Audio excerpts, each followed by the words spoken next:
Your cruise director. It's Mr. Martin Mosh.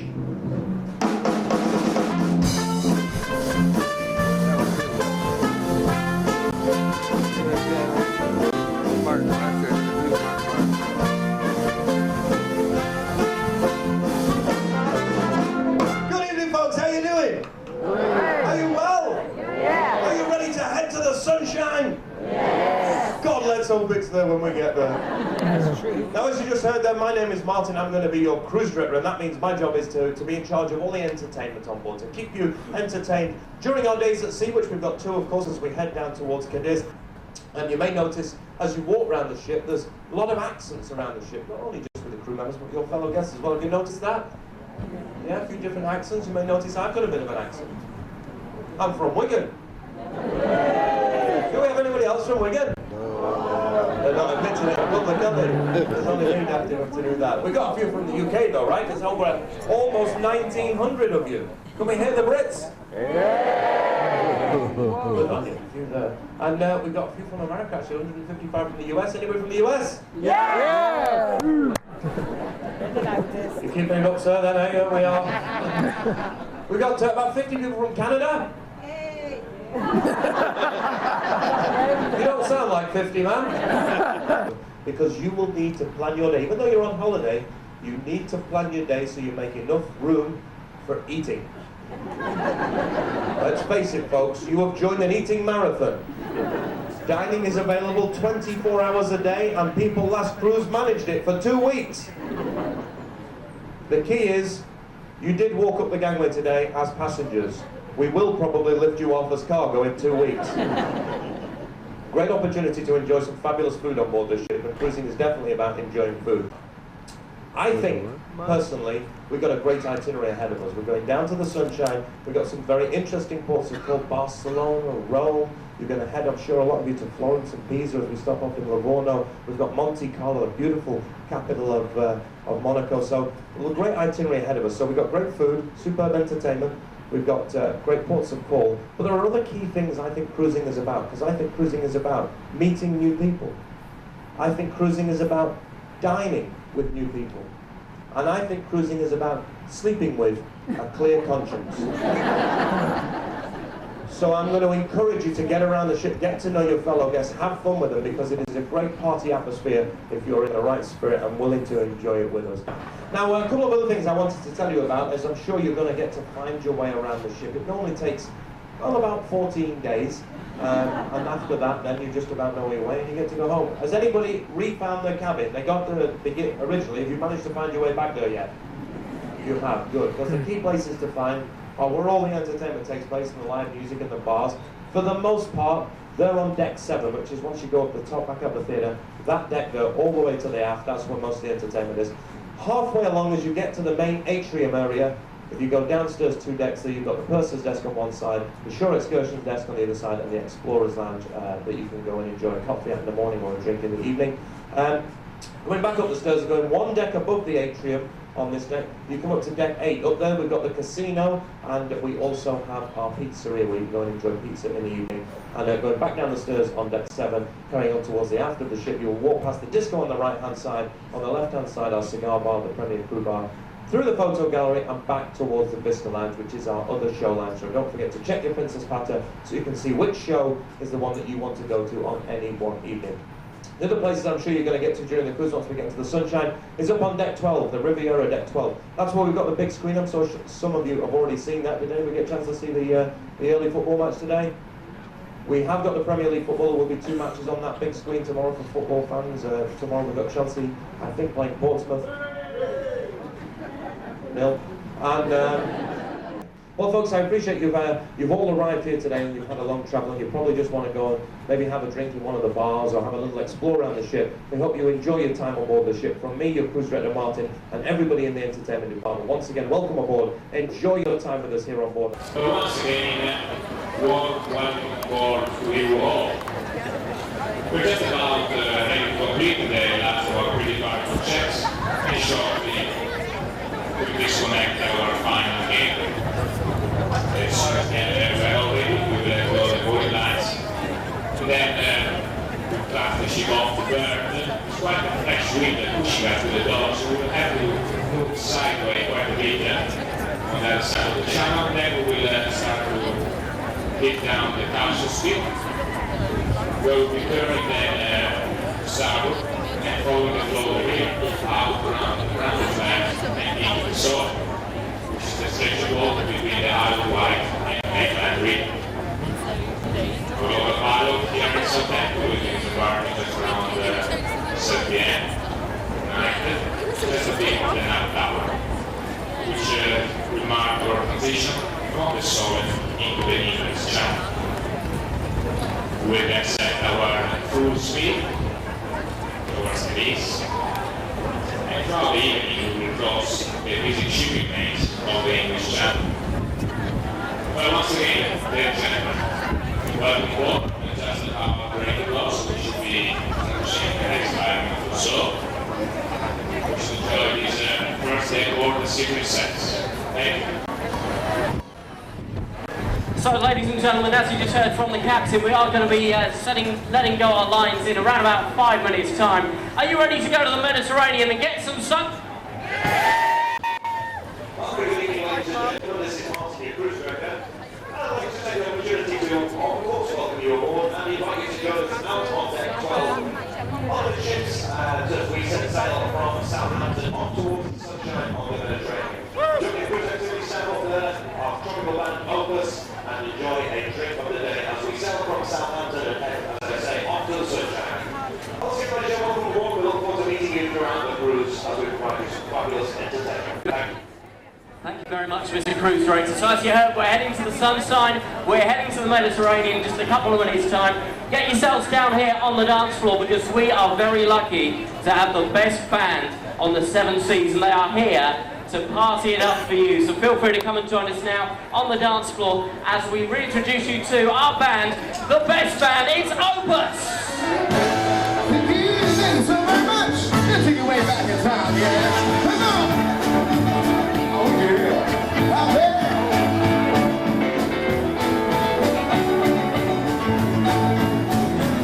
When I sit back in Louisiana, across the New Orleans, back up in the West, got the Empire Queen. Well, I left the living, haven't made a breakfast, but the little boy named Johnny B. Good. He never lets her read or write so well, but he can play his guitar like a ring of a bell. Go, go, go, Johnny, go, go, go, Johnny, go.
me for some morning guy. Long nights crying by the record machine, dreaming of the Chevy and my home routine. The biggest thing we ever got, doing the thing called the crocodile run. Running fast and the weeks went past. We got long night, the crocodile run with a last way. Having that run, the sun was shining when my feet just can't be still. Oh, I never knew in a better time. I guess I never will. All the night on Friday night, Sydney wore her dress so tight, and the crocodile was rocking down her side. Yeah, yeah, everybody, come on, sing it with me. Oh yeah, sing it a little bit louder. Yeah, sing it with me. Oh yeah, sing it a little bit louder. Yeah, oh, sing it with me. Okay, sing it one more time. Yeah, sing it with me. Okay, bring it down.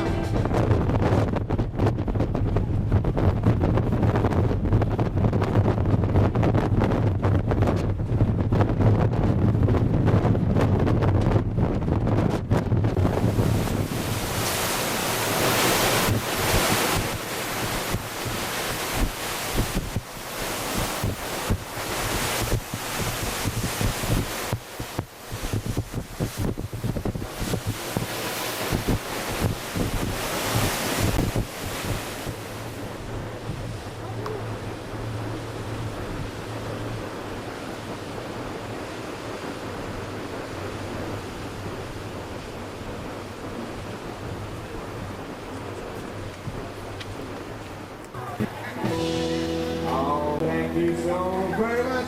You're gonna feature Mr. Ryan Ashley right here in the e-concert sounds off. One note, stand by.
I wanted to give you a little insight first into how many of the ship's company is to look after you. Actually, on board at the moment we have 856 crew, made up of 42 different nationalities from around the world. The largest group being from the Philippines. We have 379 Philippine crew, and I'm sure you're interested as the vast majority of you are from the United Kingdom, and we have 51 crew members also from the UK. Now, I'm sure as you look towards the lineup, you think we're missing one very important person. Of course, that is the gentleman not only responsible for signing the cheque at the end of this evening's party for all these drinks, but of course he is the master of the Sea Princess. Ladies and gentlemen, from Italy, Captain Dino Sagani.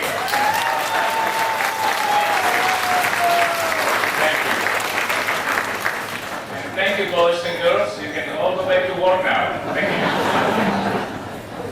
Well, ladies and gentlemen, I'm glad to see that you have found your sea leg today. Well, as I said, in the afternoon, it's getting better and better as we are getting southern, and tomorrow night we'll be turning east into the Med, so it's getting warmer and warmer. Well, I can assure you that I have an A team here on board the Sea Princess, and each one of us will do their best to make sure this will be an unforgettable vacation for you, and you will be going home in less than 2 weeks with very happy memories. But I thought it would be interesting to see where you all come from. We are more than 42 nationality ourselves, but you are just about almost 20 here. And I just got the printout before, and I can see we have 9 from Australia. This is including my beautiful wife Raquel. She must be somewhere there. We have 2 from Austria, we have 2 from Belgium, 1 from Bulgaria, 32 Canadians, 2 from Germany. I cannot hear the Canadians. Are they here? Here they are. We have 2 from Germany, 8 Irish, 1 from Israel, 5 Italians. Somebody is understanding my accent up there. 4 Mexican, 1 from the Philippines, 2 from Poland, 2 from Portugal, 2 from Russia, 1 from South Africa, 1 from Singapore, 1 from Taiwan, 155 from the United States. A few of them there, yeah. And then we have 1,885 from the United Kingdom. There you are. Well, ladies and gentlemen, we have a beautiful cruise in front of us. We'll be touching some of the most beautiful ports in the Mediterranean. So I would like to make an agreement with you, which I usually work pretty well with my passengers. I found the port, I get you there in time, but you have to find the good weather. What about that? All in agreement? Excellent. Okay, so I'll make sure you are there in time tomorrow morning, and you get a nice, beautiful sunny days. This is actually the forecast for tomorrow. It was a slow start yesterday, but it's going to be beautiful from tomorrow and on. Well, there's nothing left for me to say, as you have only now to relax, forget any problem if you have any, because you are here in vacations, and let us take care of you, because this is your home away from home. Ladies and gentlemen, welcome on board. Thank you.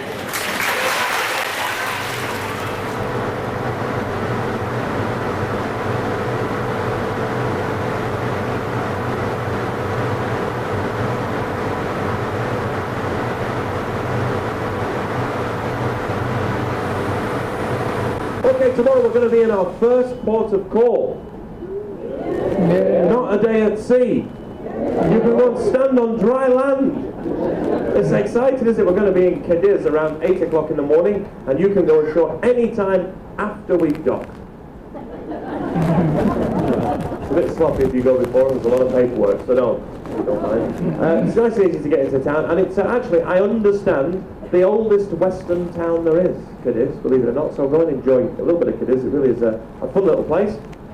All aboard time, 5:30. Shortly after that time, we will let go of the lines, we'll pull back out, we'll turn left into the Straits of Gibraltar, a little wave as we go past Gibraltar in the evening time, and then we'll turn left in the Med and head up towards our next port of call with Barcelona, and we have a day at sea in between for you to reminisce about days at sea.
because we just complete the area. Even the airport is in Jerez, a few kilometers away. Or even the cemetery is not in the city, it's outside in another village, because here no room for that.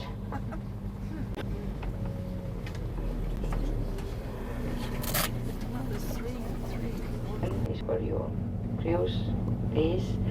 And at bottom, in front of us, you can see that kind of gate of the shipyards of Cadiz. Most important one in Spain. We have in Spain shipyards in Cadiz, in northern. Now in this avenue we have on the right the Atlantic Ocean, on the left the Bay of Cadiz. This was just the entrance to the city. The old city is behind us already, and only at the very beginning of 20th century they start having here private houses with gardens for those people coming from Seville or Madrid for having a house close to the beach. 165,000 trees on the streets. Palm trees, jacaranda trees, bitter orange trees, rubber trees, sycamores, 165,000. Here, for instance, we have basically palm trees and bitter orange trees. We have 18,000 bitter orange trees on the streets. It's beautiful, the perfume of March. But then, well, now the oranges are green, but when they mature, they harvest. And basically we export to England the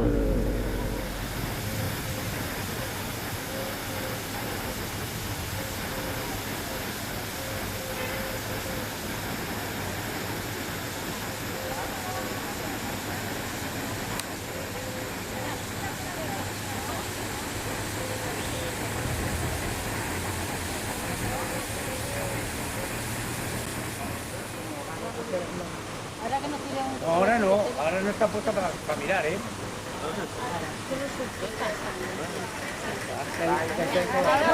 No, digo, a lo mejor le sacaron más cató.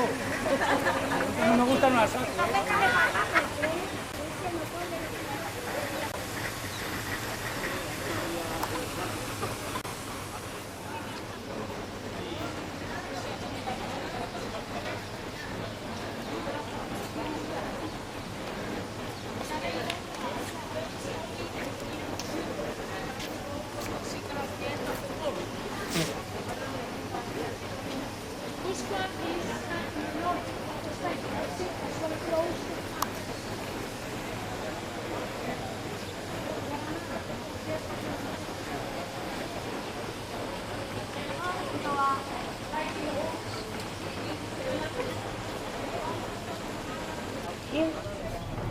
In the Puerta de Jerez, here we have the gate of the wall in all days, and we go to the Alcazar.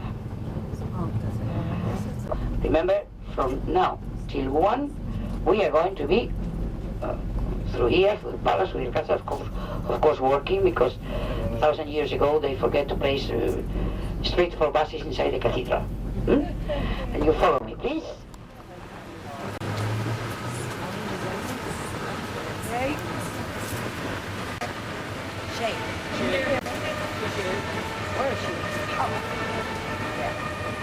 What I promise to you, I always look for shade, eh? I show you, then you shall prefer.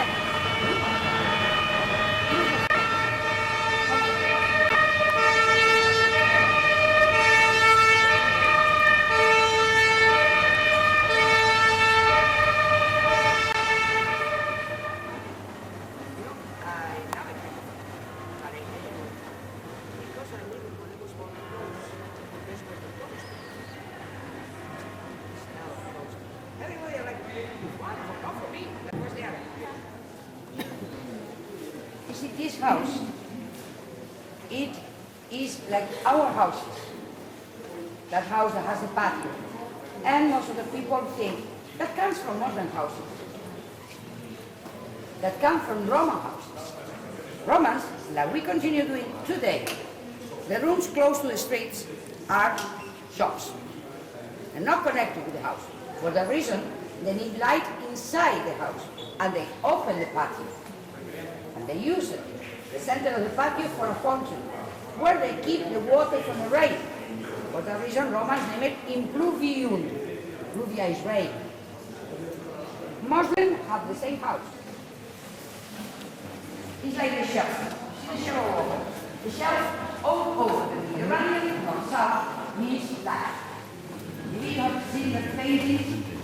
Venus was born from the ocean in the shelf. It's light. Same names, the shelf.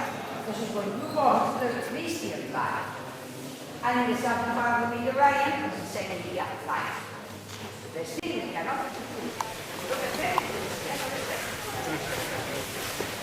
Here we have to live Magnolia Tree.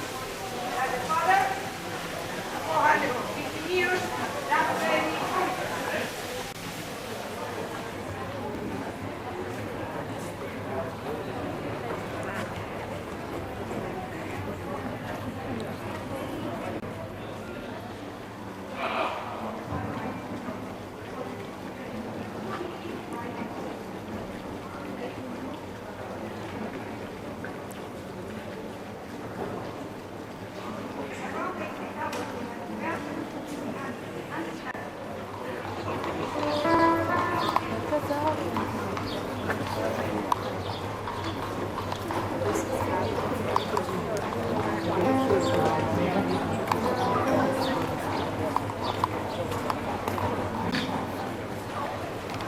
She's coming already.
It's a bridge that looks like a harp, like an arrow.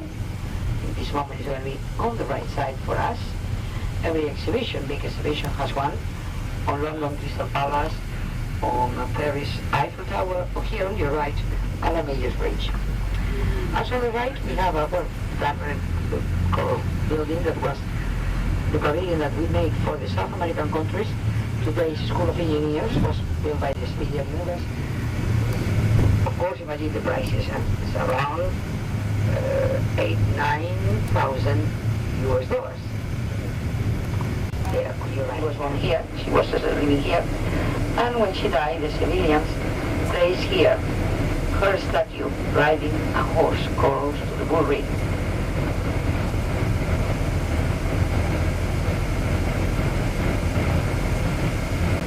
This parallel one, close to the port, has not so many lights and traffic is much more busy. But on your right, that was the Mexico Pavilion, the Morocco Pavilion in the exhibition of 1929. This building was built in 1929 for Morocco, and today is headquarters where they take care of our gardens in the town hall.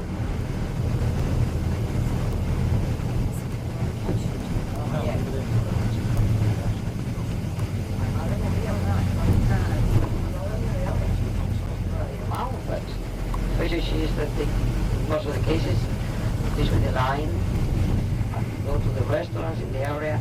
I had a lot of these tiny fish and this very special fish for you. Fresh fish. Spain is after Japan.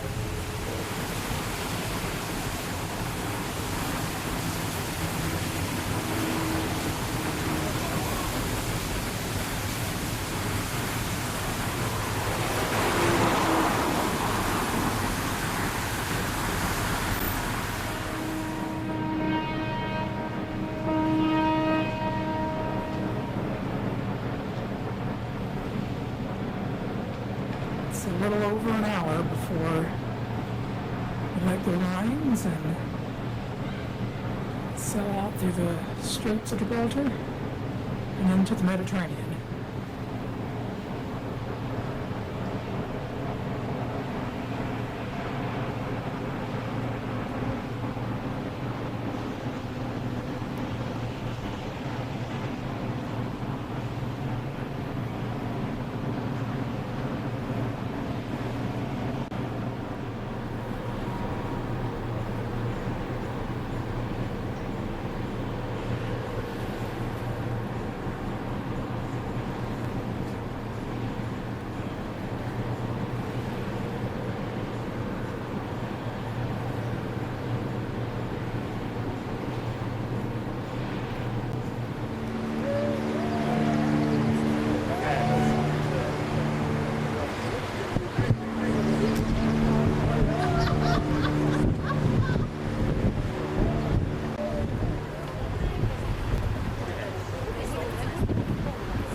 Right here, we're hoping that you had yourself a great time. Cadiz today, we're hoping that you have yourself an enjoyable time here on board this lovely place of the sea princess. Whatever you choose to do for the rest of the afternoon, make sure you enjoy yourself, ladies and gentlemen. Enjoy dinner, enjoy the shows once again. We at the Open Stand saying thank you so very much, poolside, and goodbye for now. One more time, round of applause for Laurie. Oh yeah, sounding good, yeah. Thank you very much.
Tomorrow we're going to be in another port.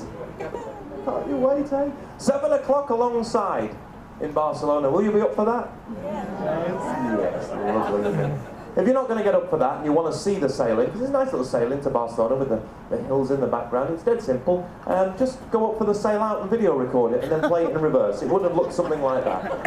Okay, now 7 o'clock alongside, so you can head ashore whenever you're ready. Now a little bit of advice about Barcelona and the Rambla in particular, which is the main street in Barcelona, and pretty much the one street that everybody that goes ashore will at some stage of the day head towards. Now, one thing that the Rambla has lots of is tourists. And what do lots of tourists often attract? Money. Pickpockets. Pickpockets is true. Now, I just want you to use a little common sense tomorrow. If you have tens of thousands of dollars, solid gold Cartier watches, black American Express cards, you've got two options. Leave them in your cabin safe, or give them to me for safekeeping and I'll attempt to get them back to you. But the last thing we want anybody to do is make donations to the Pickpocketing Society of Barcelona. Not that everybody is, there are a very small number of them, but unfortunately they do operate when the cruise ships are in. So a little tip for you, gentlemen, don't wear your wallet in your back pocket. Put it in the front pocket, it's much safer. Ladies, make sure on your handbags you've got the zip tied up at all times. And if anybody does come over trying to be very, very nice and they're local on the Ramblas, most likely they're up to something, okay? And you can't win the little game when they try and hide the P. They play that as well. Nobody ever wins, so don't take part. But you can enjoy the statues. There are going to be statues all the way up the Ramblas, human statues. And they, because they're working, even though their jobs is different than most of ours, they are working and they're trying to make a living. If you are going to take a photograph next to them, please, the norm is to make a small donation. And once you do make that donation, they will move. Usually the statue will move. If you want to see them move really, really quick, take a donation out and walk up the street. Then they really go, whoa! You've never seen a statue move so quick. Now, the all-aboard time is 3:30 tomorrow afternoon. You must be back by 3:30 because shortly after that, we will let go the lines. We will pirouette there in the port and we will head off towards Monte Carlo, the home of Formula One. Please enjoy Barcelona and we'll see you when you get back. For those of you on a Princess organised shore excursion, please check the meeting time and locations as printed on your tour tickets. For your comfort, we kindly ask that you meet your tour only at the time stated on your tour ticket. For those of you going ashore independently, there is a shuttle service available, details of which are in the Princess Plaza. Well, the weather this morning has brought rather overcast sky. The outside air temperature is 22 degrees Celsius and 72 degrees Fahrenheit. The forecast for our stay here is for the cloud cover to start to clear and a few sunny spells, with the temperature rising to a high of 25 degrees Celsius or 77 degrees Fahrenheit. Shortly events today at 15:30 or 3:30 p.m. and Sea Princess will sail shortly afterwards for Monte Carlo. All that remains for me now is to wish you an excellent time ashore in the port of Barcelona.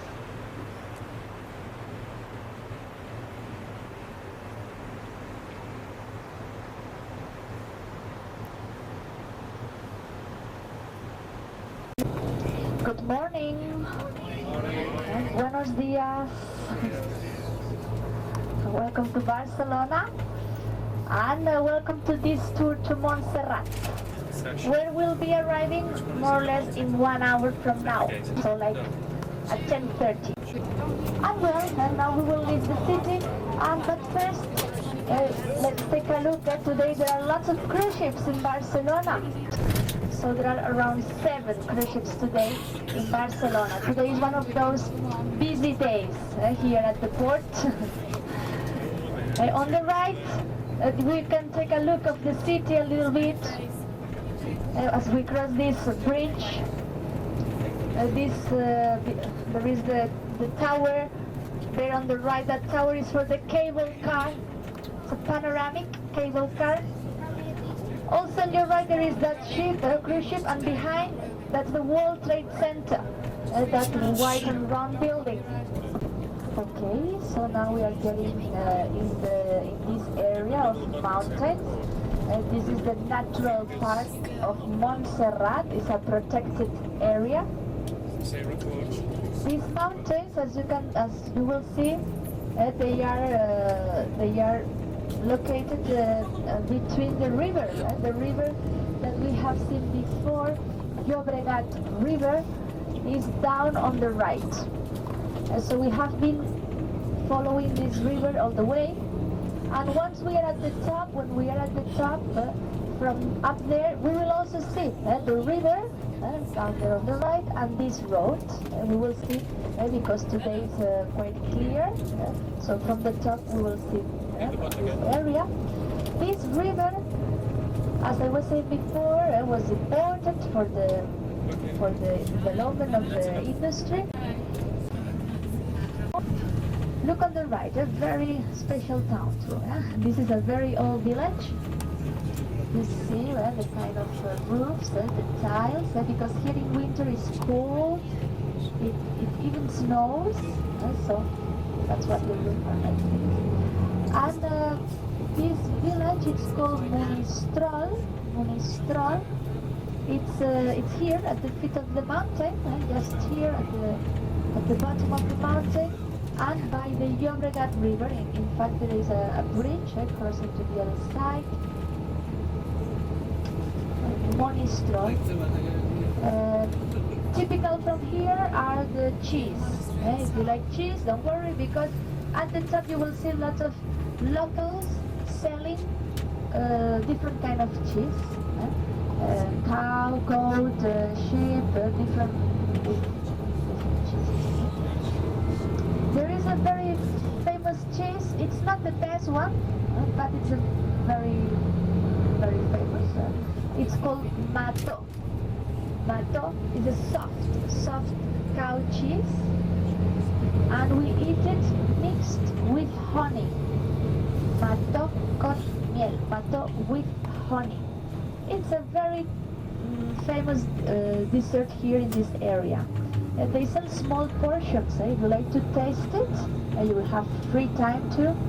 So remember, you can buy a small portion if you like to taste this local speciality, matto with honey. There are also here liquors. There is a big shop. You will see there is a big shop with books, with souvenirs, all kind of merchandising, small Madonnas, rosaries, postcards, t-shirts, CDs, well, you will see. But also there is a section for the food. Okay, you see the views, the mountains.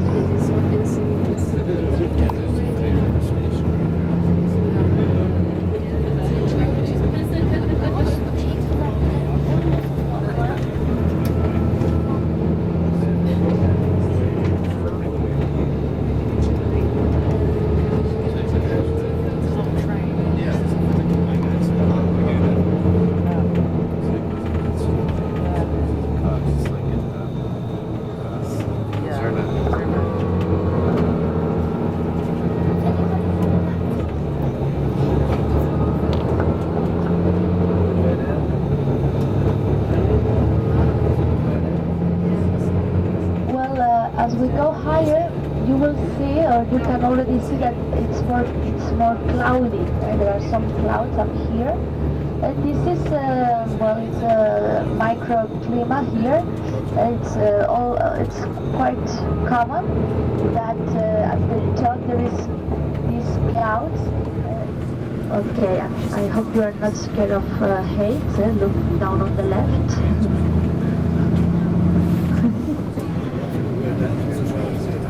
Beautiful place.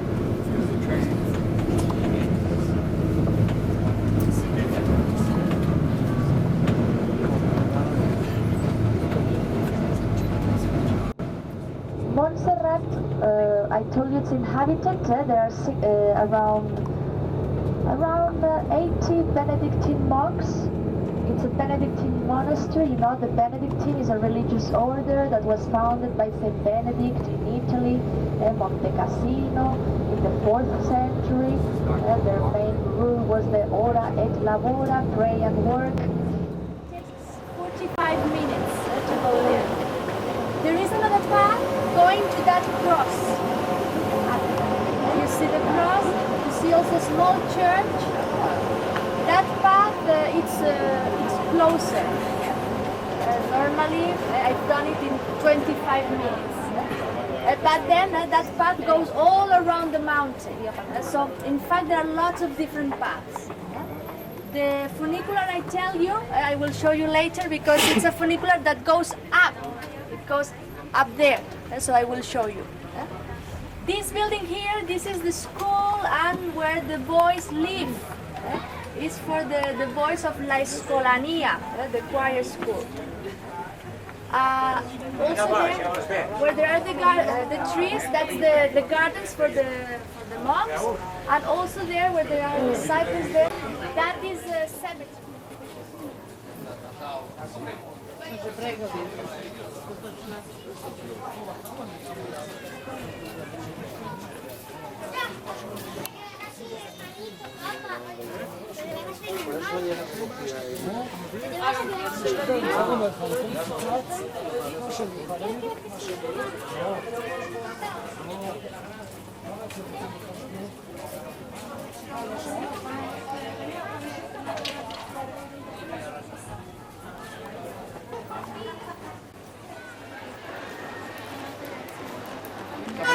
من تو کادر وایسادم.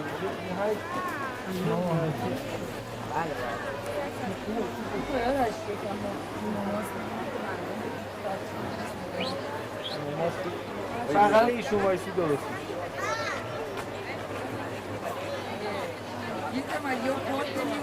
کار رو ول کن، همین پشت بنداز.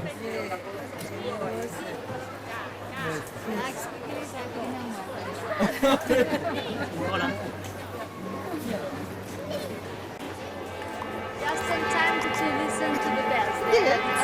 It's very nice to be there when the bells are ringing. So this is half of a Gothic cloister. Gothic cloister. It's from the 15th century. So it's one of the old parts that has been preserved and one of the most delicate. The way of building the capital, the decoration. It's 15th century. Okay? Okay, let's go there to the Basilica to listen to the bells in the main square. It's very special.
El móvil va acumulando puntos, me parece. Pero yo no lo sé, no es que tengo tampoco. Pero tiene. Porque a veces va bien, porque a lo mejor es tantos puntos. Esto tienes un móvil. Y a lo mejor da no sé cuánto. Pero eso si vas a la casa, no tienes en Movistar. Y eso le dices, oye, yo tengo ya lo.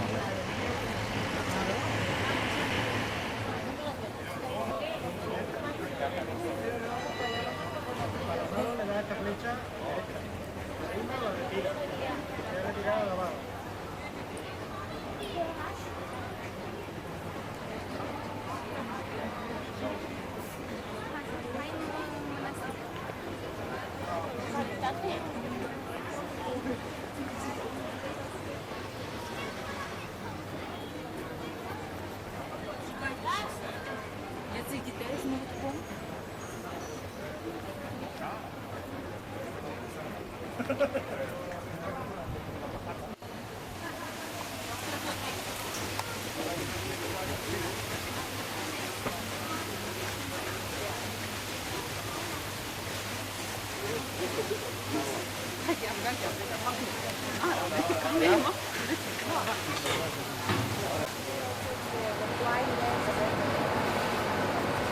I don't know, if you like to take it, you have the information every 20 minutes, like at 11, 20, 40. At the front, they don't know exactly, and it's like 8 euros, more or less, around 8 euros up and down, okay? And,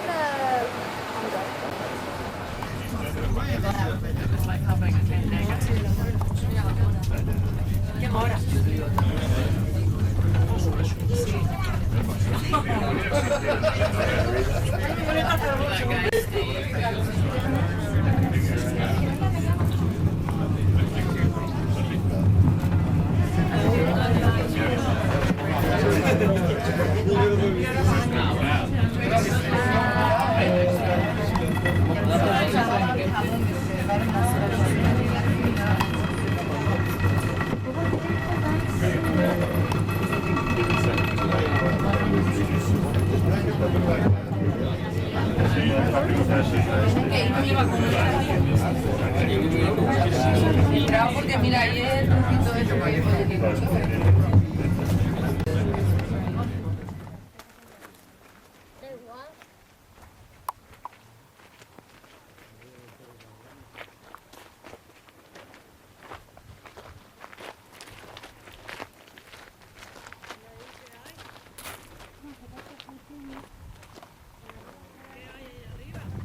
Hay gente.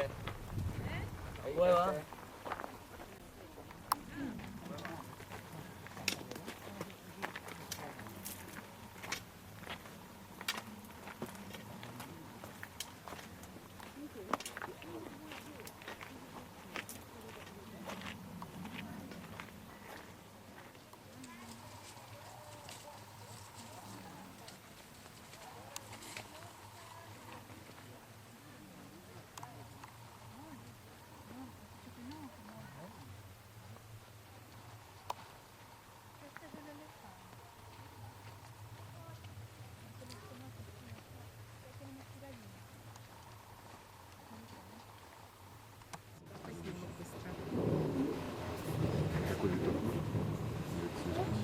Я вообще пойдем.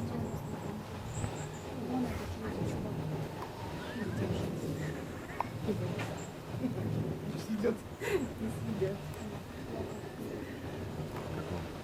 А что интересно? Поверь, ничего интересного. Увидим на фотографии. А я? А, точно. Точно. Я нам там заканчиваю. А дальше на... Все, дышать. Привет. Привет.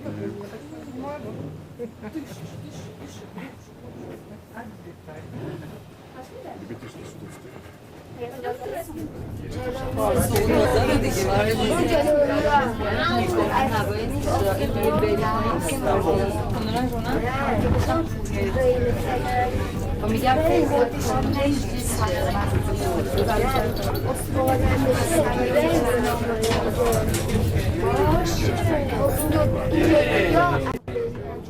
Okay, so did you like it here? Yes, did you like the place? Yes. Anybody took the funicular to go up? Yes. Yeah, the trail? Yes. Did you like it? It's possible to see very high mountains, the Pyrenees. You know that they are on the north of Spain, also north of Catalonia, and they are the natural border with France. So, in fact, now we are quite on the north. We are not that far from France. We are, look, driving from here, more or less it takes no more than 2 hours. So, really, Catalonia and Barcelona is very near to France. And the Pyrenees Mountains, there is also the small country of Andorra. Andorra, it's in a small country in the middle of the Pyrenees Mountains, with lots of winter ski resorts, you know, so many people go there in winter to practice some winter sports, Also the sport of shopping, because it's a free tax country, so many people goes there for shopping, because it's cheaper than here.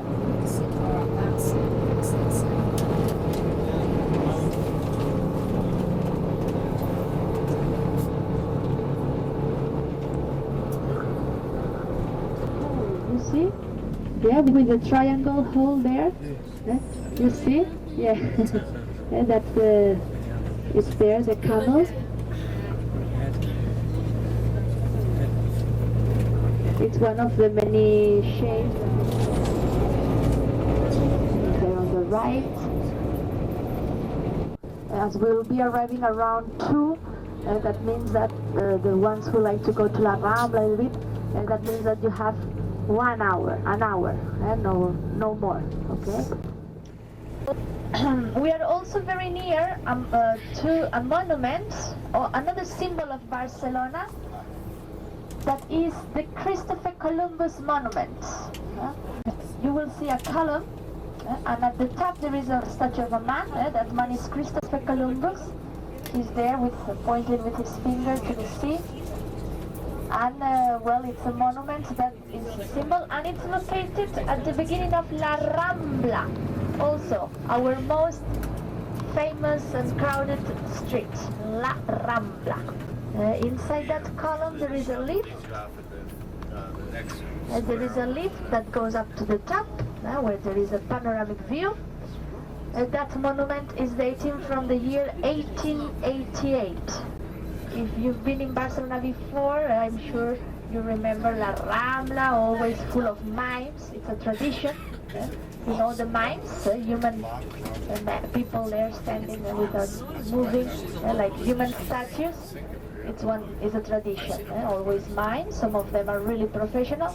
There are also flower stalls, and also stalls selling animals, like birds, fish, and small animals. And also there are painters, pickpockets, everything.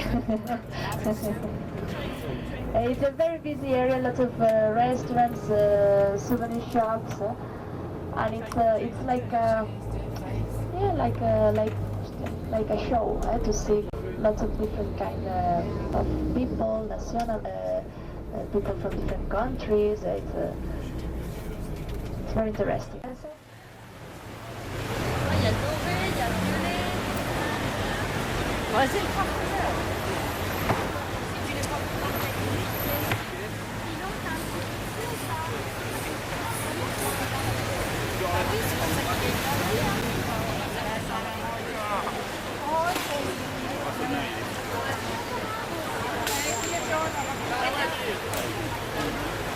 Pésame mucho, por favor.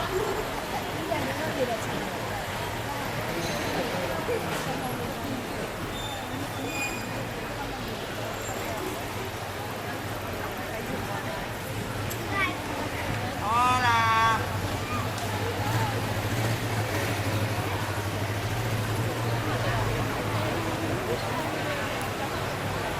Paparazzi.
see the cable car is not that new.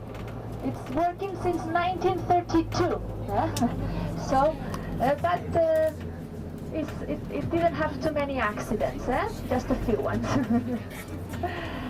Still working nowadays. Now on your right, you will see this modern monument, or I don't know how to call it, statue, with big rings. Yes, this is modern art. These big rings that you will see now on your right. It's a statue. That it's called The Waves. It's by a local artist. It's an homage to the Mediterranean. It's like yes, like the waves. And so you will see it here on the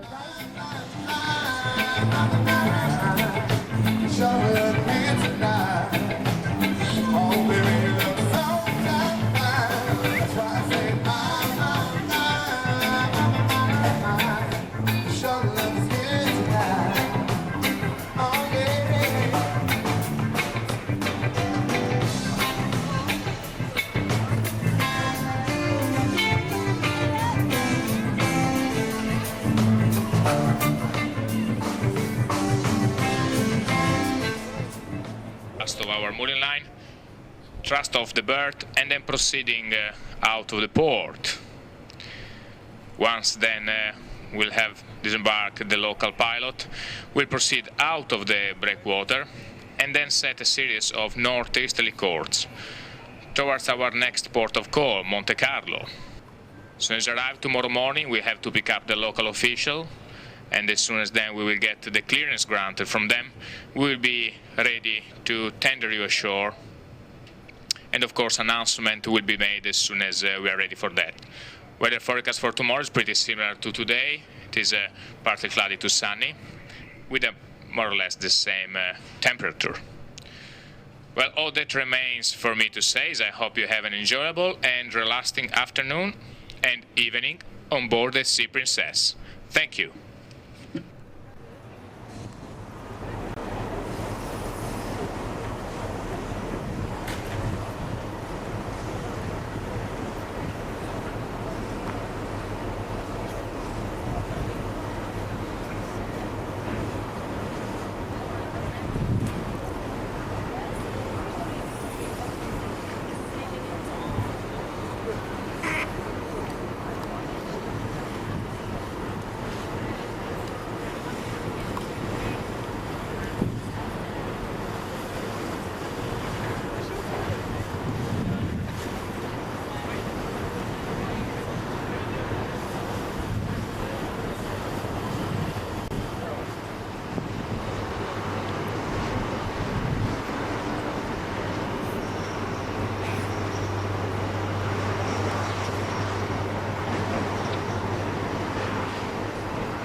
Has you had a good day, yes? All been good? Wonderful, wonderful. Well, tonight we've got lots going on for you. At 9:45, we have got our version of the Price is Right. It's going on for you in the Vista Lounge with the cruise staff. We call it the Princess Price is There. And so please go on and see that. It's a really good game show, and you could be the winner tonight. You never know. Now, also tonight we have got showtime, of course, in the Vista Lounge at 10:45 with Diane Cousins. She is back with a brand new show for you, and lots more. If you saw her the other night, you'll know she's a very entertaining lady indeed. So that's going on for you there as well. Music and dancing, of course, throughout the ship. So lots for you to go out there and enjoy. And of course, we are in Monte Carlo tomorrow. Are you excited? Yes, what a day, what a day. So lots to see and do there as well.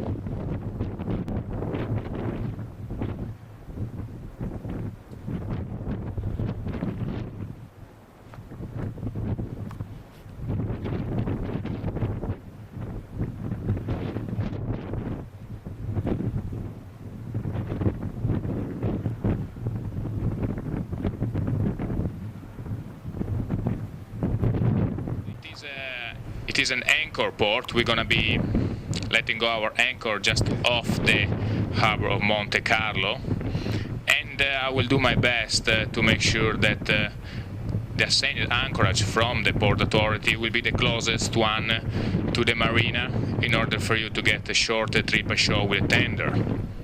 It should be just around 8 o'clock that we should be ready to start the tender service.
So here we are just in front of the cathedral, which was built at the end of the 19th century, and whose architect is Charles Lenormand. It's built also in white stone, like the Oceanographic Museum, and it's over there that Princess Grace and Prince Renier got married. So now we go inside. You can take photography of the graves. The first grave with flower is Princess Grace. It's written Gracia Patricia. And the second one is Prince Renier.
Vas-y, Mathilde.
And very good evening, ladies and gentlemen. This is the captain speaking from the bridge. Well, welcome back on board. I hope you enjoy your day ashore here in the glamorous Monte Carlo. Well, everybody's back on board, and we are just now in the process to secure the tenders and the ship's pontoon. So we should be ready to sail. Well, I'm saying we should be ready to sail because I have some exciting news for you. I have been told this morning that at 9:30 this evening there's going to be one of the most exciting and scenic display here in Monte Carlo, as there's going to be 20 minutes to half an hour of firework display. Due to the fact that the speed to reach Livorno is a slow one, is only 120 miles, I can easily stay here for these extra 3-4 hours and still make it in time for Livorno tomorrow. So I have requested our main office if I could do that. Well, I just got the approval less than half an hour ago, so we're gonna stay here at anchor to watch the firework display. During the month of August here in Monte Carlo there is a competition between several countries, and every other day here one of the country present their firework display, and then at the end of that season they make a winning country. So tonight is going to be Denmark who will present the firework. It will start at 9:30 and is going to last just about half an hour. So we're going to remain here, watch the display, and then set sail for Livorno. So 9:30, make sure you're all up on deck. The firework will be actually displayed, will start just very close by where the tender landing berth was, just by the marina in Monte Carlo. So well, I hope you will enjoy tonight the extra effort we are making sure that this is an unforgettable vacation for you. So well, I will make a further announcement when we will be leaving us with this hopefully scenic memory of Monte Carlo. Thank you, ladies and gentlemen, and I hope you will enjoy it. Thank you.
Well, the trip will take about 1 hour and a half, but that depends on the traffic. And then when we arrive in Florence, we'll do the city tour. We'll visit also the church of Santa Croce, which is the church where there is the tomb of Michelangelo and Galileo, and many other important people are buried there. And then we're going to see the main attractions of Florence. And then after the tour, after lunch, we go to Pisa. So you're going to have a taste of a little bit of everything.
So as you can see, this is a very big church. As I said, it was the largest Franciscan monastery built at the end of the 1200s. Inside, this place is really like a cemetery. It's a cemetery just not for everybody, but it became the place for VIP people born in Italy. There are more than 250 tombs inside, but you can see different types of tombs. Some were on the floor. Some of them, they were people belonging to the church being buried over here, but also noble families of Florence and rich merchants and bankers. The oldest ones are the ones buried on the ground, and you can see some of them either have the coat of arms or the bas relief of the person who died. Also, we have two soldiers who fought for the honor of Florence in the 1300s. So, lived quite a long life, but we had to have this compromise. Actually, they say that in the trial, we still have the Lord of Voice pointing to the side, the fingers, he said, but actually that was not experienced, but it actually the Palma way. Now, the tomb of Galileo was not originally in the church. It was buried outside in the cemetery. And the problem is that when the church forgave Galileo, the tomb was placed here on the big mausoleum for the Pope. The mausoleum was a gigantic closet with a statue of Moses, a studio, many characters. This was never finished. Actually, some parts of this mausoleum are now in the museum of the Italian people. Now, Michelangelo, of course, everybody from Florence wanted to have him buried here in Florence. So what they did, the nephew of Michelangelo traveled. Some of them were still sitting in other parts, it's completely gone. Actually, this pulpit was built, it was commissioned by an important rich family that was buried on the ground over here, on the floor. So that is the tomb, which is quite original. Also, you can see his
And in this porch, on the right, this is actually an outdoor museum.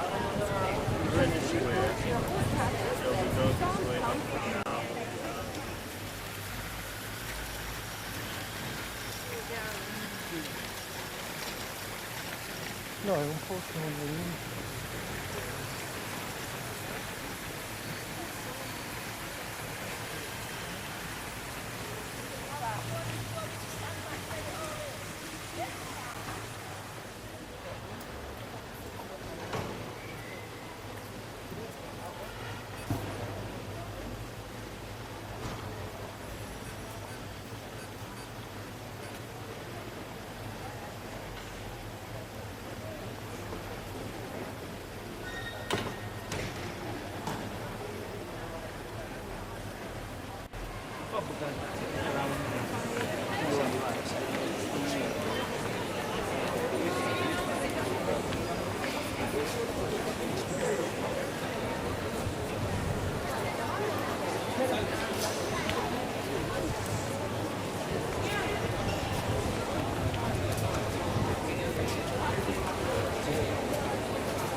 هذوك يحطوني لقدام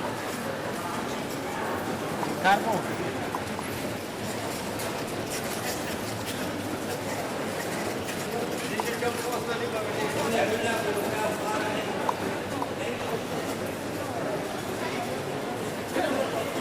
dice che c'è un posto libero qui.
try, right?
So now we go straight to Pisa. We still another an hour and a half, more or less.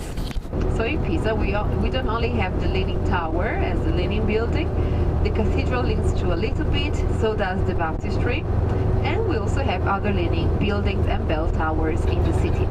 That is because Pisa was like Venice originally, like a marshland. It was a swamp area with many canals, and the river Arno was not the only river that there was in the past. There were other minor rivers. One was just behind the Leaning Tower. So when the sea retreated, today it's about 8 kilometers from the coastline, the sea retreated slowly and the ground was left very soft and sandy. So this is why we have such a leaning tower today. But the tower was never built straight. Imagine that the first project, 1173, was by Bonanno Pisano. He reached the third.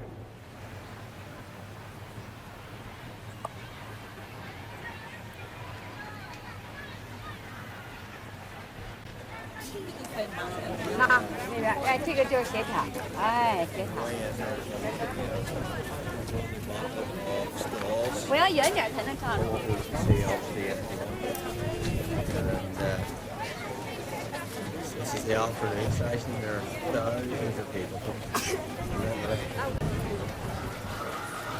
Pajarito.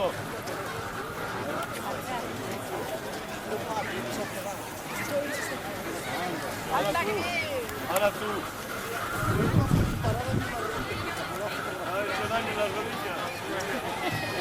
otro, la familia del otro.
Aisyah kata rahsia.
I hope you had a nice day ashore here in Livorno or whatever, if you've been in Florence or Pisa. A little bit of rain today at lunchtime. Actually, I caught myself. I went ashore for a coffee and I got a little bit wet. Anyway, sun is back shining and hopefully will be so like that tomorrow, according to the forecast. Everybody is back on board. We're just completing the last pre-departure checks, and then we will shortly start to let go our lines. Quite a fresh wind at present, so we'll have to thrust off the berth. We do have also a tug to help us out. And once we are clear, we have to move around the Royal Caribbean ship in front of us, the Brilliance. So we'll have then to pass on her bow and then proceeding out of the channel on the inner side of the breakwater, As soon as the star will be clear from the buoys that mark the shallow water on the port side, then will be a hard overturn to starboard. And it will actually have to be a very fast turn to starboard, so the vessel might list a little bit when we take this turn. The wind is freshening up to 25 knots and over, so I'll have to make it very fast to pass throughout the breakwaters. As soon as they are clear, then we will have to make some leave for the pilot to disembark, and then we start to set our southerly course through the night. We will pass between mainland Italy and the island of Elba and the island of Giglio, heading down to tomorrow's port, Civitavecchia, where we look to be alongside just by 7 o'clock tomorrow morning. Well, ladies and gentlemen, enjoy this departure and the evening on board the Sea Princess. Thank you.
So there's now Percy here.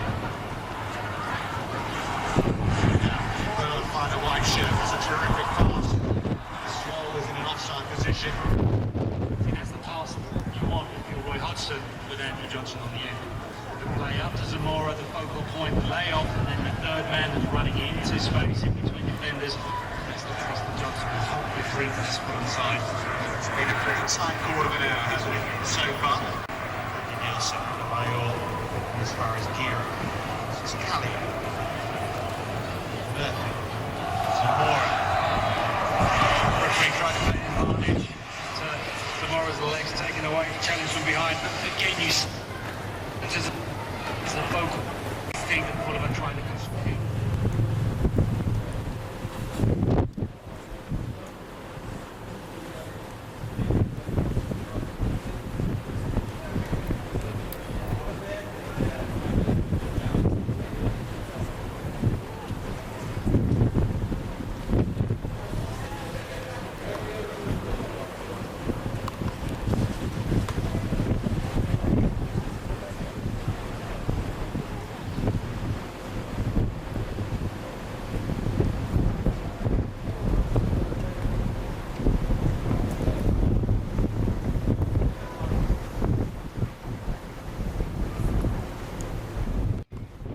Buongiorno. Buongiorno. Oh, very good. Well, good morning. Welcome to Italy. Welcome to Civitavecchia harbour, the harbour we are now. We are going to Rome. Rome is the capital city, but we also call it the Eternal City. Rome is not so crowded today. Yeah, because it's Sunday. So our journey time will be about 1 hour, because we are about 80 kilometers northwest of Rome. And so we are going down south, because Rome is about 1 hour from here. Behind the rail, the ruins of Caracalla's bath. Caracalla was emperor from 211 AD till 217 AD. And all Roman baths had at least 3 pools, one for cold water, one for tepid water, and one for warm water. As you can see, there's a stage, because during the summer, Caracalla's baths are used for the opera and ballet. Is the summer season of the opera theatre of Rome. Also, the 3 tenors sung in Caracalla's bath several years ago. To the right, there's a tower, and a big field are the poor remains of the Circus Maximus that I told you is the largest structure ever built in the history for sports. It can host 250,000 people. The big building to the left is the FAO. We are going on top one of the 7 hill, the Aventine or the Aventine.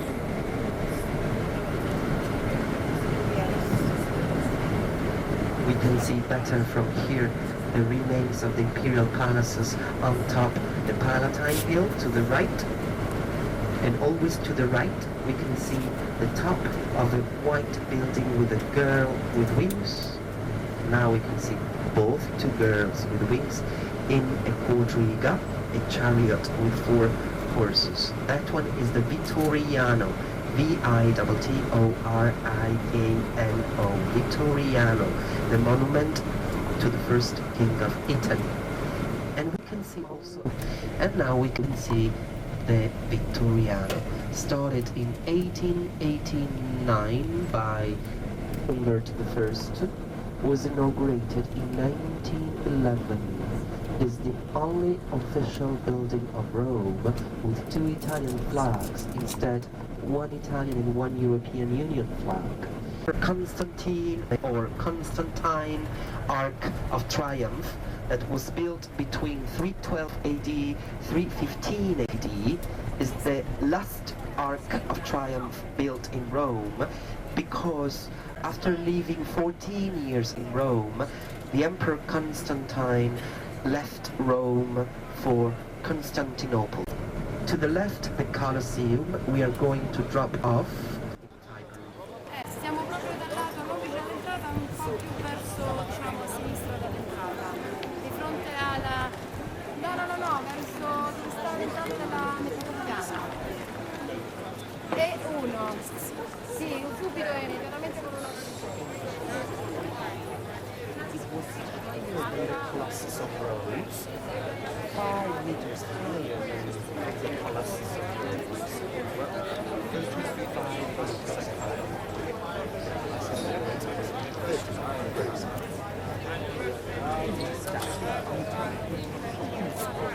The base was of 15 meters, class 35 meters statue.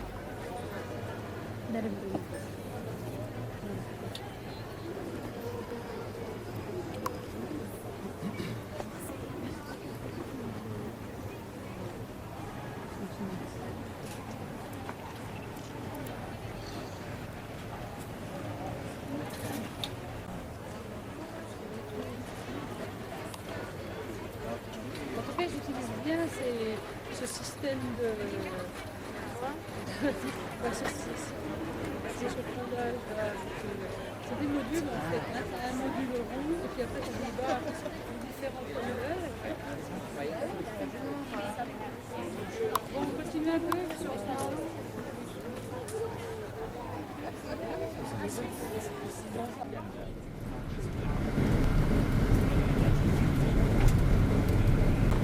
Bishop's Palace. Inaugurated by Her Majesty the King of Italy Humbert I in 1882.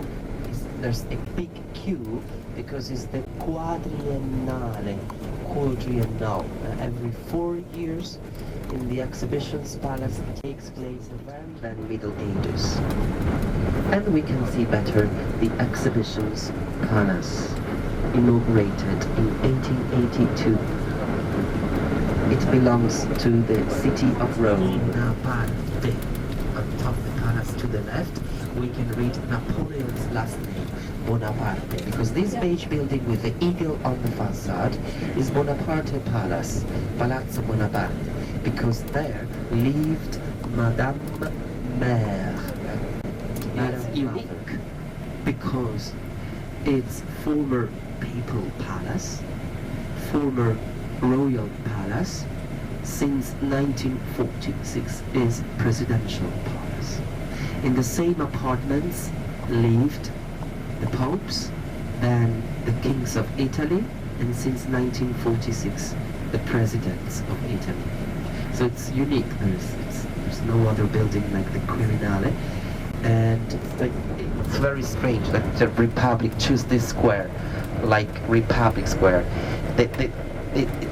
The original name was Exedra Square because these buildings have the shape of an exedra, a semicircular building of the Roman baths.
Chapel by Raphael is part of Saint Mary del Popolo.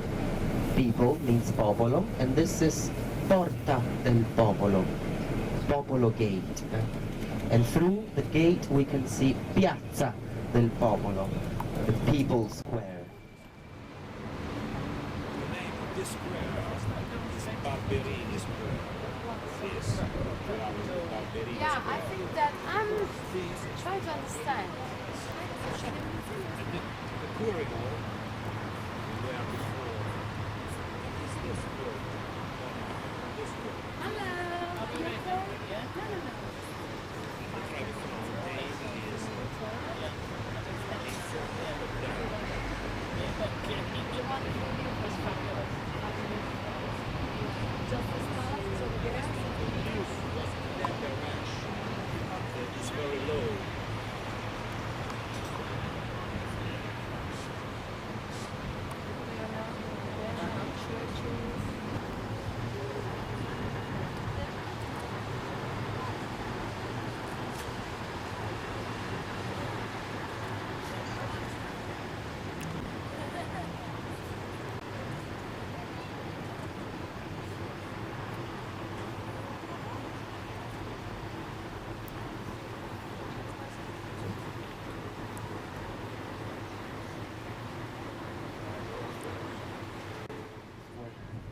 only this side. To the other side, in the first centuries of Roman history, there were the Etruscans. And this is Tiber River, from where comes my name, Tiberius.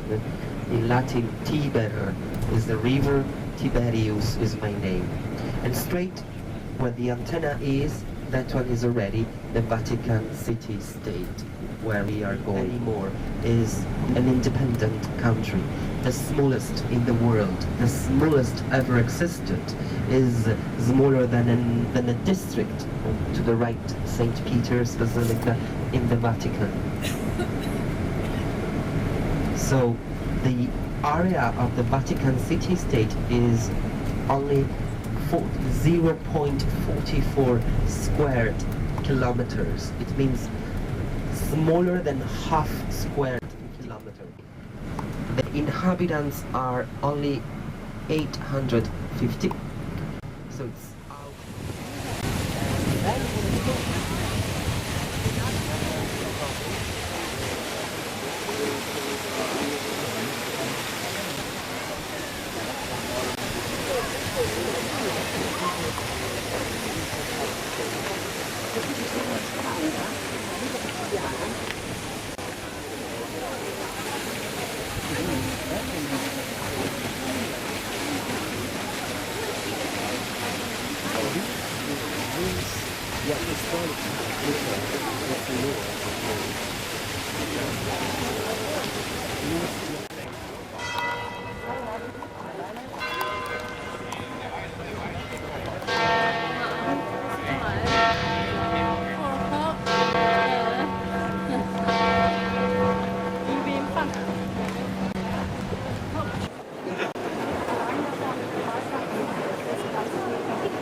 Yeah.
And inside the smallest country of the world, there's the largest church of the world, St. Peter's Basilica.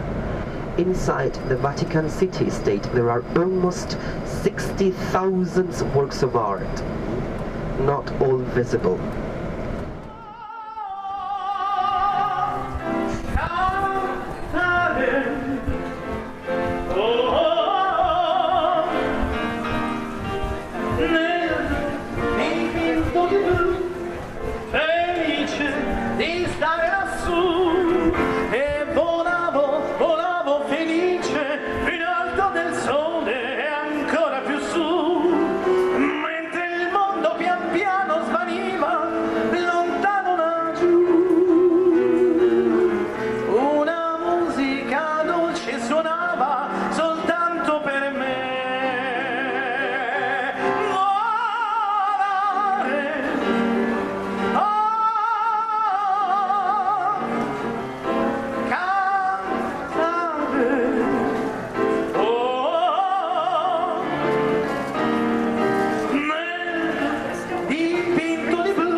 Quando ritorna la luna li porta con sé.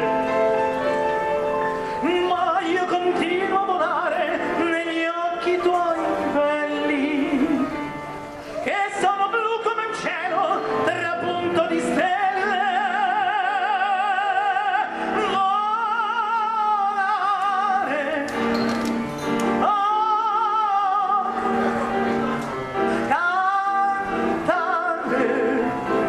Volare,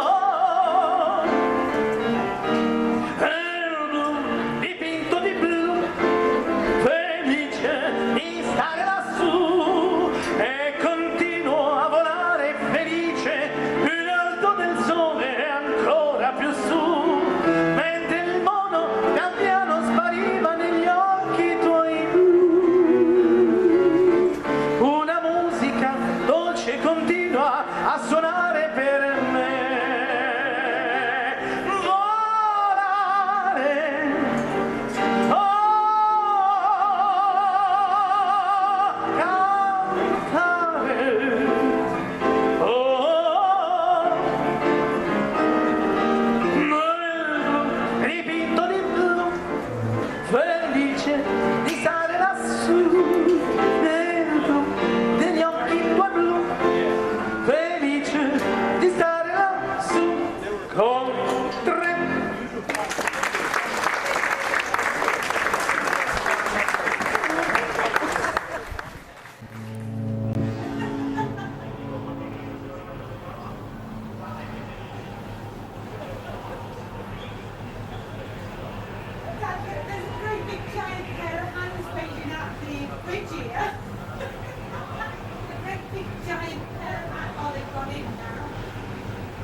And very good afternoon, ladies and gentlemen. This is the captain speaking from the bridge.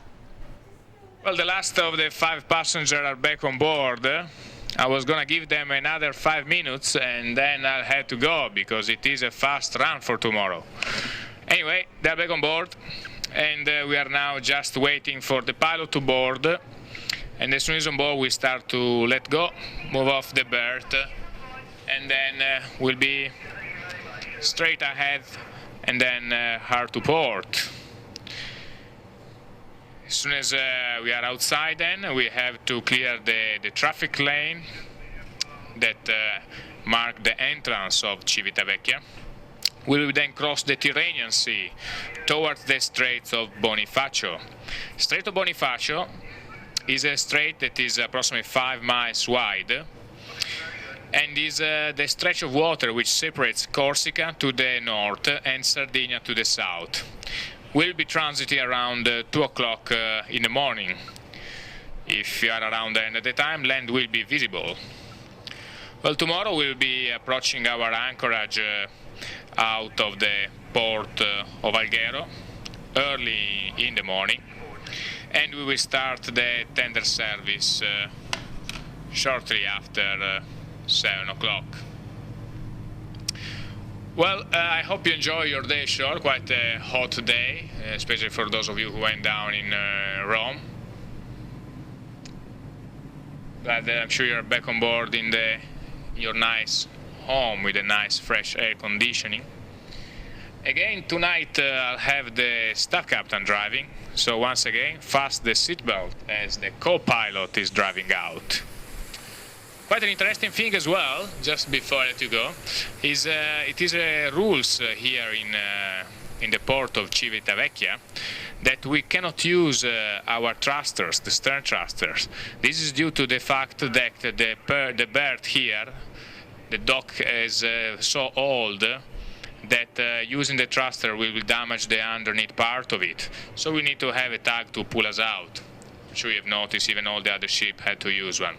So anyway, as soon as we pull out a few meters, then we will go ahead. Well, once again, I hope you enjoy your day here, and again, tomorrow looks like it's going to be another nice day in Alghero. Thank you.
Tomorrow we're going to be in Alghero, which is in Sardinia, I think. Is it in Sardinia? They've moved it, haven't they? Yeah, it's in Sardinia. And we're going to be anchoring off the port at around 7 o'clock in the morning. So we're back with those old tender ticket things again. Now, if you are on a tour, you're just going to come into the theatre and do your tour ticket thing. We don't want to know what you're doing. You just do your thing. We're not going to worry about you. For those of you not on a tour, we've got our own thing to do, and that's going to get our tender tickets once again from the Crooner's Lounge on Deck 7. Remember, you go and get them when you're ready to go ashore, and you'll listen out for the announcement that will tell you when to go down to the gangway and jump on the tender as we speed you across at 40 knots in one of our tender boats to enjoy your day in Alghero. Now, it really is a lovely, beautiful port, so I'm sure you're going to enjoy it. The last tender back from the shore, 3:30. Shortly after that, we will put the boats back up to the davits, we'll weigh the anchor, and we will head off towards Palma de Mallorca. Good morning to all of you.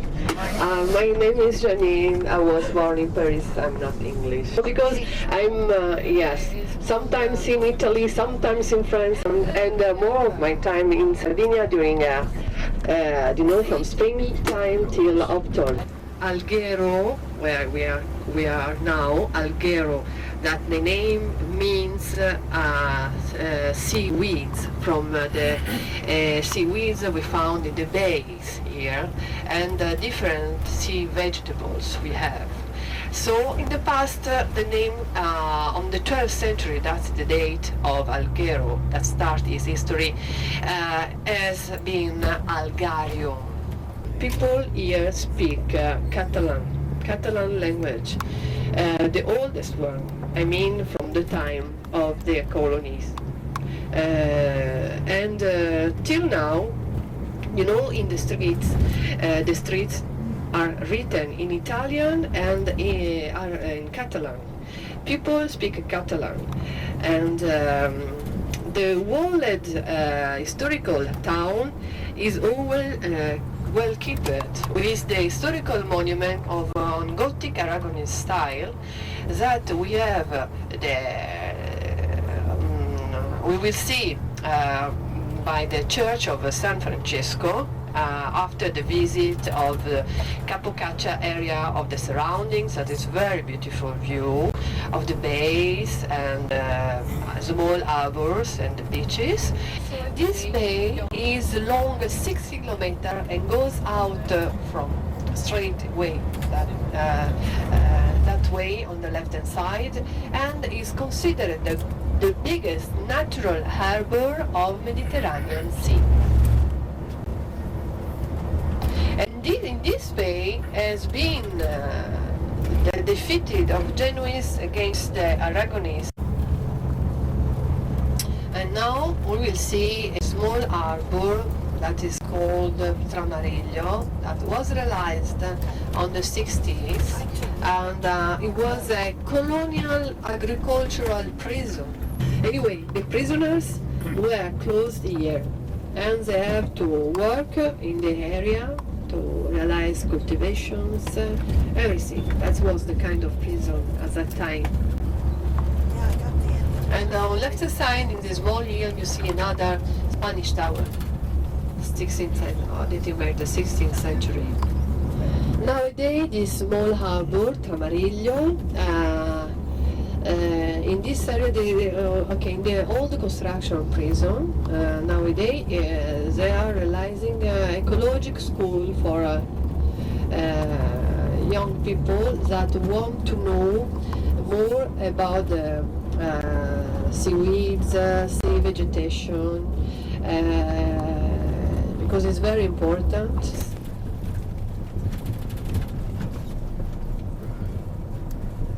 From here as well, from this small bay, we take a boat to go directly to the Neptune Grottos by boat. Now we'll go up here, and we will stop there where there's the other bus. We have a nice view of the bay of Portus Nymphaeum. We have on the right and left hand side, and on the right hand side, overlooking the sea, that is at 360 kilometers from Balear Islands, we will see a small island called Foradada Island. Foradada means hollowed because of a natural gallery that holds completely.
think it's going to get by? Where is it going? You know, because we used to go out from that way by bus, no? Because the other side is bad for the bus. And so is right, the person by car. Huh? We are not right. It means we are right and no. Okay. Yeah, okay.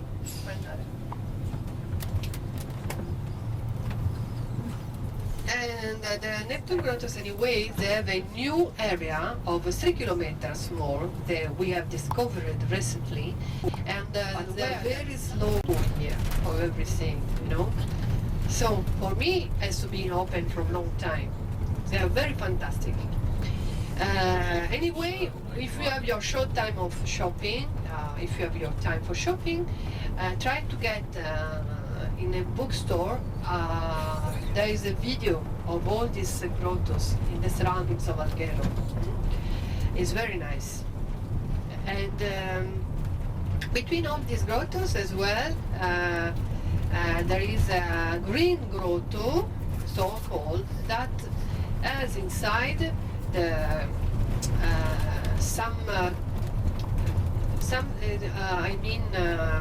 it dates back of the period, the first human people living in this area. Okay, you are inside, so the mastio, the main tower, with me, and you see, has not been touched, is at the origin. It's at the origin. Originally, nobody touched it. And you see the small stone are including in this big stone to keep it all set up on the way. This is the most difficult construction realized at this time. Because the difference between the pyramids, they are very complex constructions. These are natural, you know, and no cement, no other materials are included on it. And it's been studied, you know. If they have been not able to write, not able to calculate, but they have big brains to know this law, because if they don't know this law, how can understand this building can keep it without fall down? You know, it's very, very important. And the engineers nowadays, they don't understand how they can do it. Right. And at this time, no one has a similar difficulty construction. Either the main famous construction of Greece as well. Not so difficult as this construction. Okay? Okay. We go out on the right from the... You know, break. You know, because church close at 12. And we want to take you not only to San Francisco, but to the Cathedral. And so in 1 hour we can visit both. After 1 hour at 12, I want to leave you the 20 minutes, if it's possible for you, if you agree with me. Okay? Is it okay for all of you? For everybody? Yes. Okay. So we can visit as well the Cathedral, because if we start the visit at 11:30, like this, we can visit only San Francisco. Okay? Okay, we agree. After your 20 minutes, I want to take you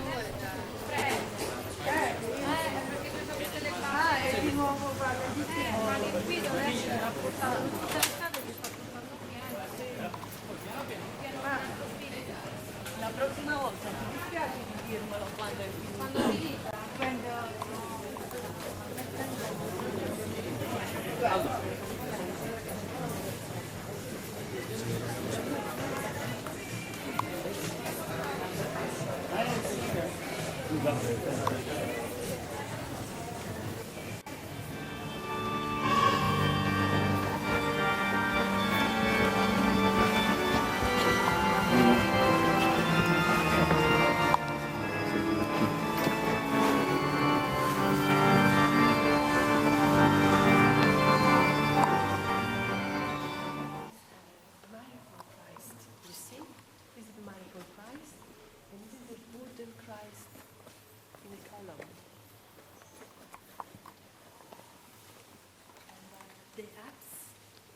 here up all in front of us is Gothic Catalan style, you see, and the arches as well.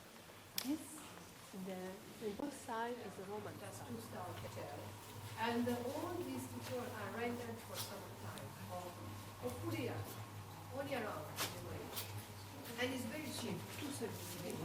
And because then now they are just full, so they don't need to keep for them all these rooms. So what they decide to do there to rent the doors. And this on the right hand side is a bigger conference meeting ballroom like this, okay? And with the 156. And we are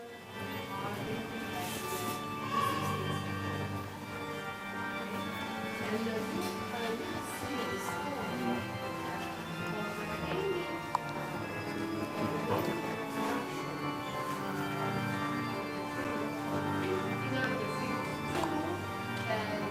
stone of any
up here when we got off, and I said, Jean, so we used to come further down.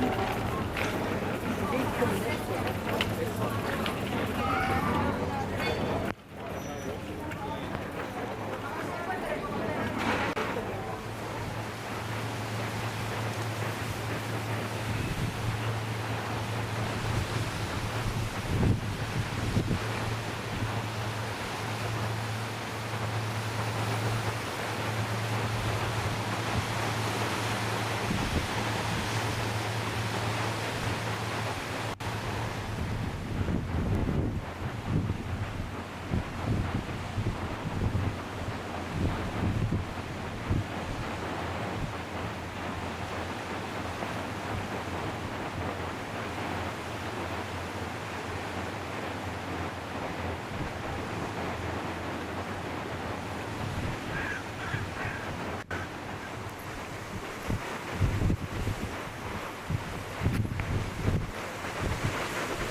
And very good afternoon, ladies and gentlemen.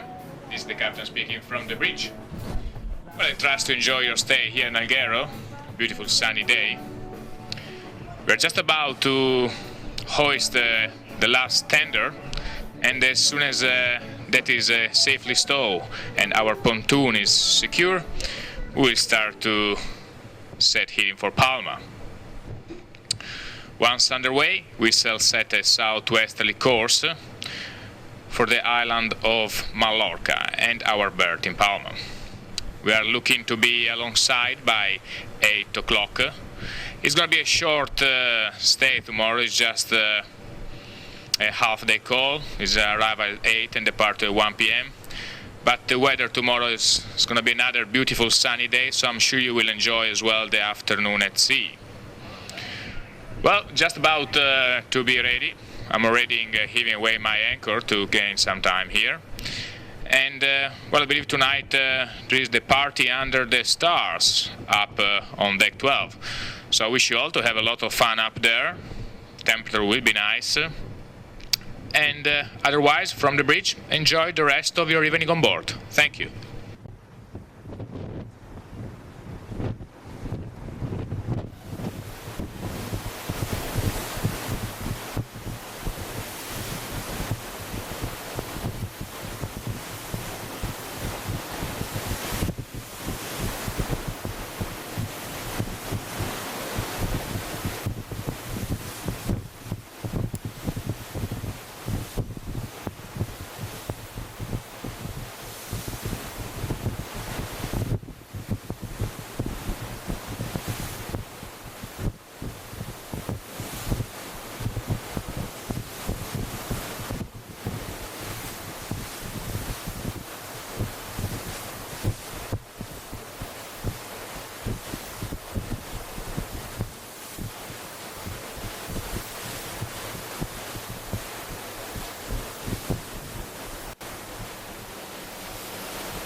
Each and every one of you in this room and every other person you've met on this cruise is going to be up on the deck by about 10 o'clock, 9:45, 10 o'clock for our tropical deck party.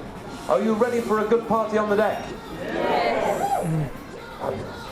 We'd love to see you all there. Opus are there, the cruise staff are going to be there, Dave's going to be there wearing his favourite dress. We're all up there. We'd love to see you up there for that as well.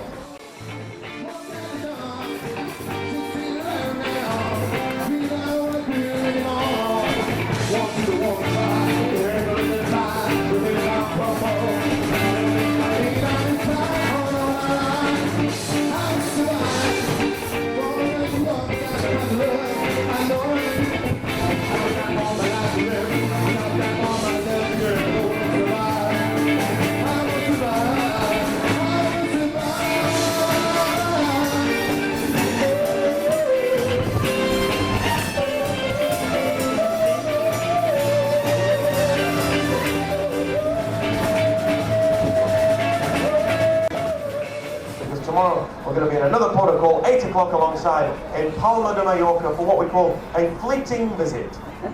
We arrive at 8, we're gone at 8:15. We just walk down the gangway, stand on the floor and say, we've been, let's go back now.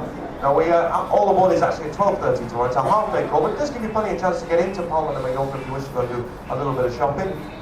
Sorry, fellas.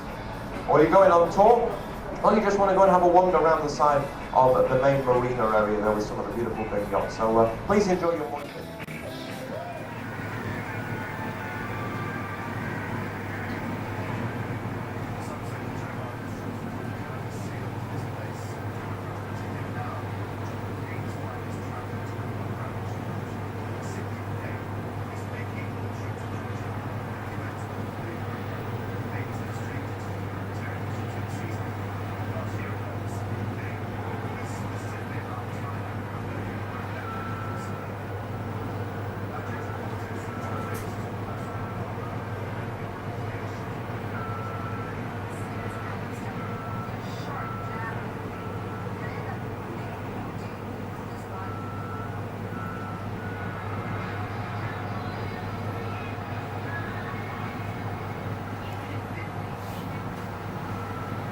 Good morning to everybody and welcome to Mallorca.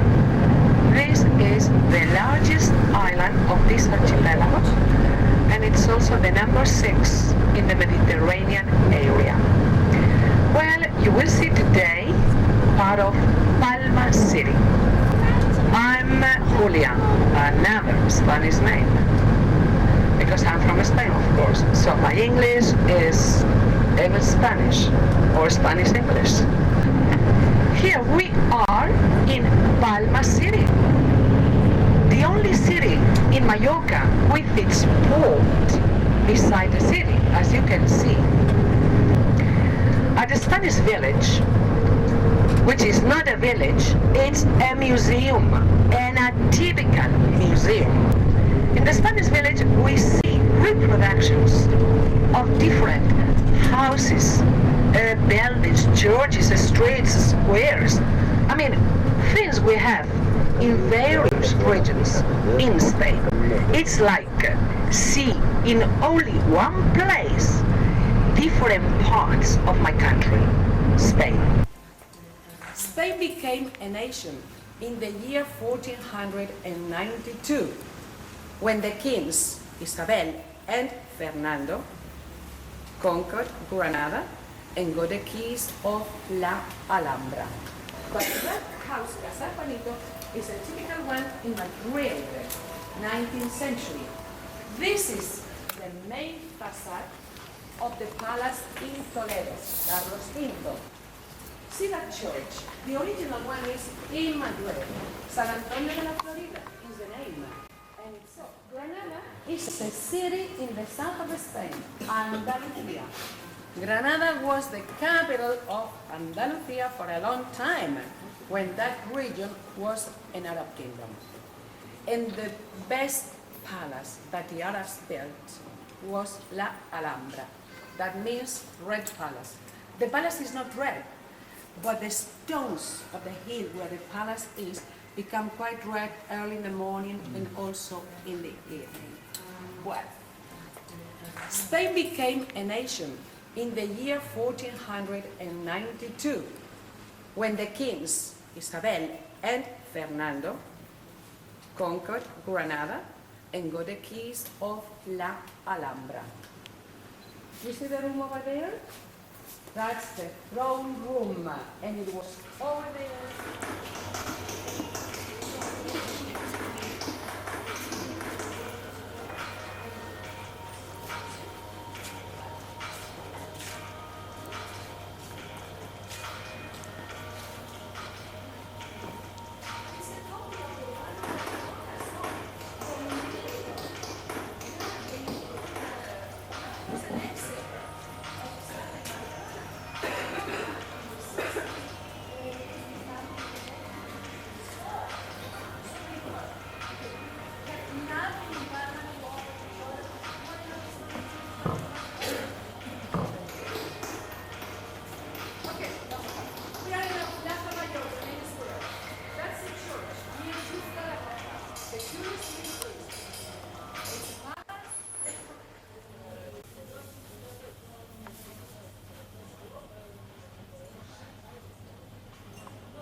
that on the left was the King's Palace. And today, that's the official residence for the Spanish royal family.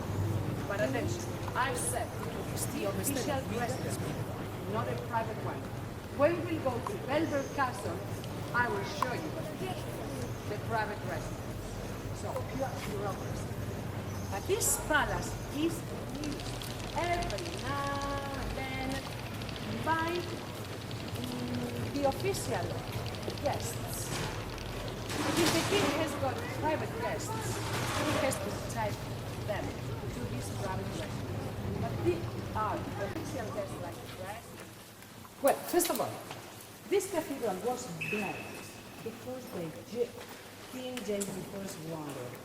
When he was on his way to Mallorca to conquer the island, there was a big storm at sea. And then he promised to build the biggest cathedral in the world. Of course, he had to arrive in Mallorca and conquer the island. He did it, because he arrived in Mallorca on the 12th of September, the year 1229. And on the 31st of December, the same year, he got a piece of Palma. So he had conquered Mallorca. It took him only 3 months and a half. There are no documents, but we've always been told that the first works to build the cathedral began the month of May the year after. What we know for sure is the cathedral was not finished in the year 1601. Where we are seeing this chapel now, 3 years ago, there was an Arab mosque. The one that was converted into the Catholic Church, and the one that was years and years as a Catholic Church. But the only thing left from that mosque is the floor of the cathedral. The rest is the district. Yeah. Right. But the marks were chiseled onto the stone. So it was easy to count. 3 lines, Pedro.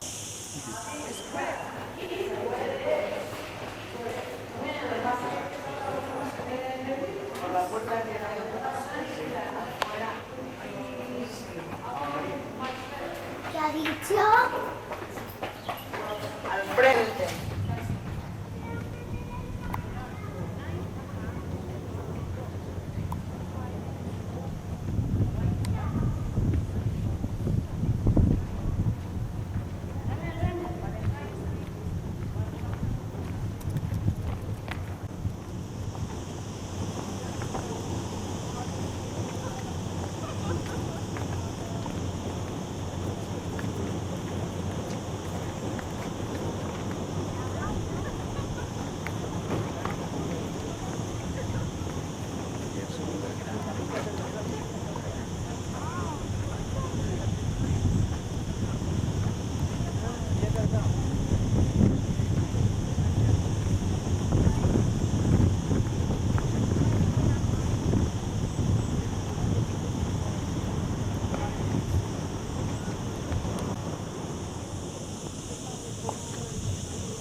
Working as a local guide, so I will retire. I will not take the opportunity of belonging.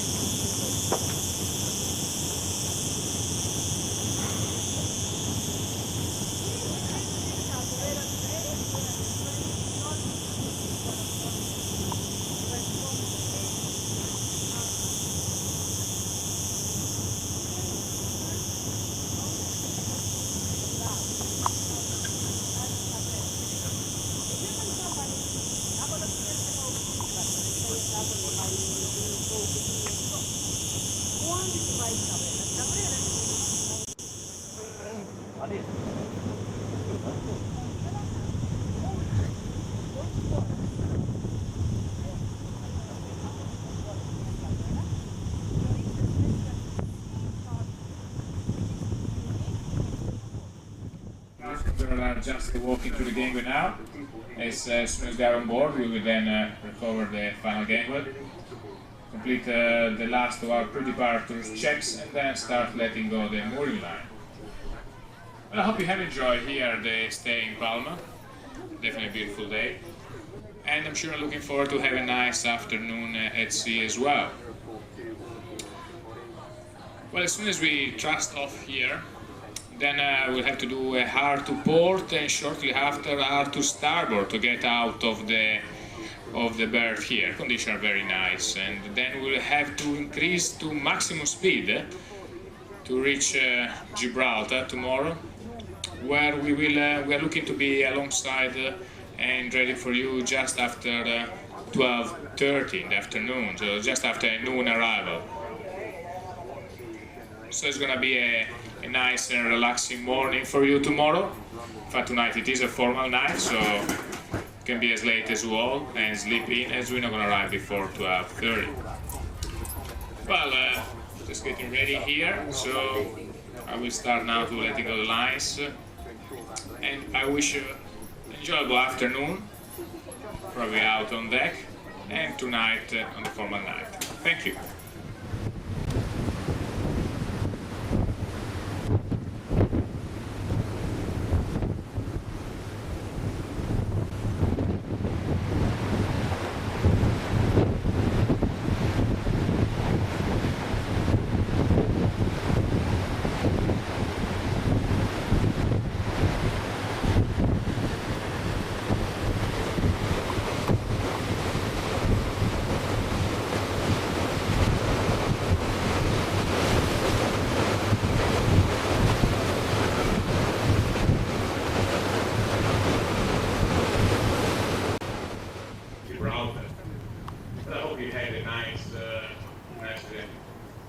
Sleep overnight, cured by this gentle roll. In fact, stabilizer was out in order to reduce it, and we had lost a little bit of speed. However, we're still going to be there in time by 12:30.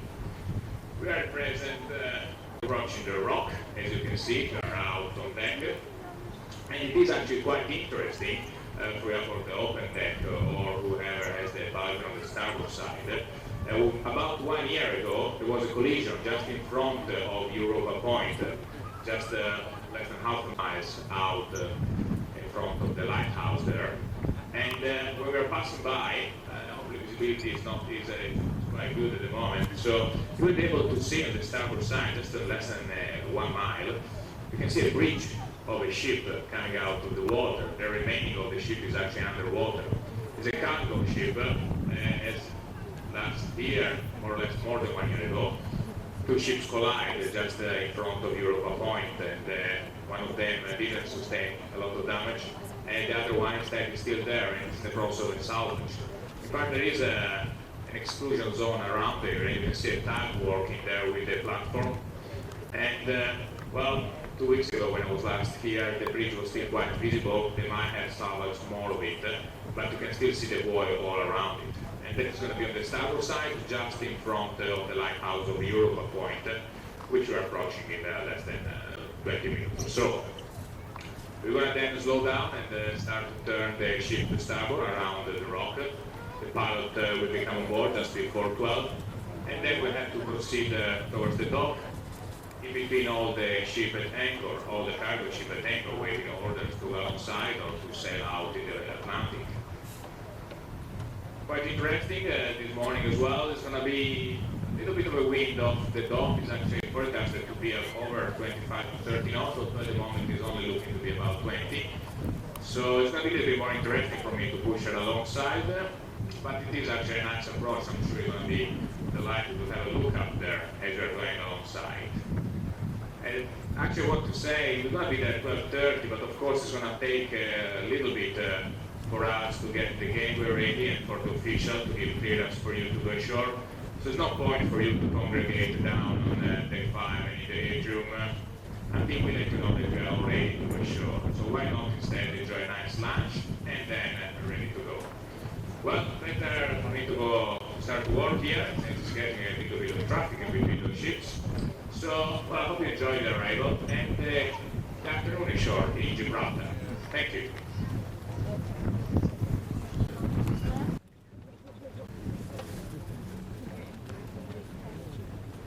Good old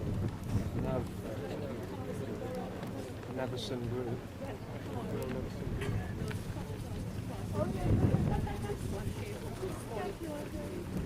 That's like a casino in Monte Carlo. Big cars and rusted up Fiesta. Their saloon car rusted. Shows they didn't even bother getting out to, take over the car and stand there. Usually they approach the cars to drive in and take cars. Now once we do dock alongside in Gibraltar, I'm sure most of you are going to head ashore and enjoy that afternoon in Gibraltar. It really is a superb port of call. To get into town, you can either do as my mum used to tell me to do all the time, take Shanksy's pony. You all know what that is? Yeah. Walk. It's about half a mile. Or you can get a little minibus, and it costs £1 or $2, if you've got dollars with you, to get into the town area. And basically, with a taxi drop shop, you go through an archway, and you come into a big square. You'll see Burger King. You know you're in the right spot. They're everywhere these days, aren't they? Enjoy your day. Now, one piece of advice, because every cruise, some bright spark is wandering through the Horizon Court breakfast buffet and clocks the fruit basket. And they have this idea that they think is an epiphany, but it isn't. It's the stupidest thing they've probably done for a long time. They will go over to the fruit basket, they'll pick up a banana or two, and turn to their wife and say, "We can go and feed the monkeys with these." Well, guess what? These monkeys that don't look that big are a lot stronger than you are, and they haven't read the script about when they're going to get the food. They're going to get it as soon as they realize you've got it. So please don't do it. Somebody will do it, but don't let it be you. Let it be somebody from the next show. I'll tell them as well, but they'll, so don't do it. And if you don't believe me that it's going to happen, I guarantee you, if you want to stand at the gangway tomorrow for an hour and a half, and just watch the fellas come back, there's always somebody that turns up without his shorts on. He was the comedian that forgot to listen to the advice and went and got the banana. So, any food items, in all honesty, they're just hungry, constantly. So don't take it. The other thing about tomorrow's, we ask you to please be back by 5:30. So a big welcome to the famous Rock of Gibraltar, what I call the biggest pebble in the world. Now in a moment we're going to go round and get to the cable car, because the cable cars run every 7 or 8 minutes. So why is Gibraltar so well known? Well, the answer, her location. Right on the main trading route from the Northern Hemisphere to the south, right on the axis of the old world in the east and the new world in the west. So basically, if you're nosy and you sit on the top of the Rock of Gibraltar, you'll eyeball all important historical events taking place. So Gibraltar has traded a huge disadvantage. No agriculture. If you see any grass, any cows, pigs or sheep, let me know, because the party last night got horribly out of hand. No commercially viable food whatsoever. No space to create an industry that produces a tangible product to trade with. Yet, with 28,000 people living in only 2 square miles, this is the 5th most congested country in the world. But there's nothing going for it. So how is this possible? The answer, location. And the clues in a moment, if we can look through the fair that's only here for a week, you can see these big solid walls. Gibraltar has grown up as a strategic military fortress, because although she's small, she occupies a unique and brilliant location. But because she's a fortress, throughout her history, she's been bombed, blitzed, beleaguered, isolated and invaded. When human beings are finished with her, Mother Nature sweeps in, chucks in a plague or an epidemic. Not knowing in the past how to control that, the population used to get decimated by a third because there was nowhere to run away and hide. You're all in the same bin together. So consequently, life has been very hard for Gibraltar. And if you try and judge her now, as you would judge Monte Carlo or the Bahamas or Barbados or Bermuda as a ritzy, glamorous tourist destination, you're missing the point. We've never ever traded on our glamour. We have traded the fact that we are one of the most amazing survival stories in the world. everything goes against a community being able to live here at all, let alone live here and command such a respect for her size that the whole world knows who she is. And the famous tagline, solid as the Rock of Gibraltar, or the impregnable fortress, is one that is always associated with Gibraltar in speak, in phrases that you hear, in song.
They were so still that they frightened me.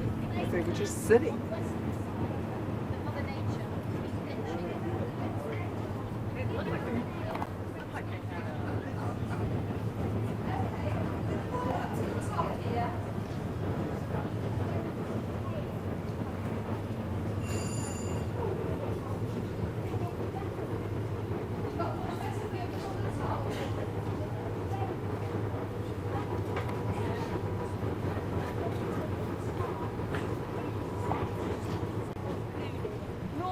You can see 2 continents and 3 countries. Obviously you've got Gibraltar and Spain, and you should have Morocco. Maybe towards the end of the visit it'll burn off, but usually you can see it as clear as I can see Spain over there. Just a little bit. They are delivered to 6 different areas because the monkeys have divided themselves off into 6 different groups. And he basically says it's not what the monkeys need. If we went away tomorrow, the monkeys can cope without. But it's a vitamin shot. It basically just enhances their health so that in the peak of health, the a vet doesn't have to involve himself in the day-to-day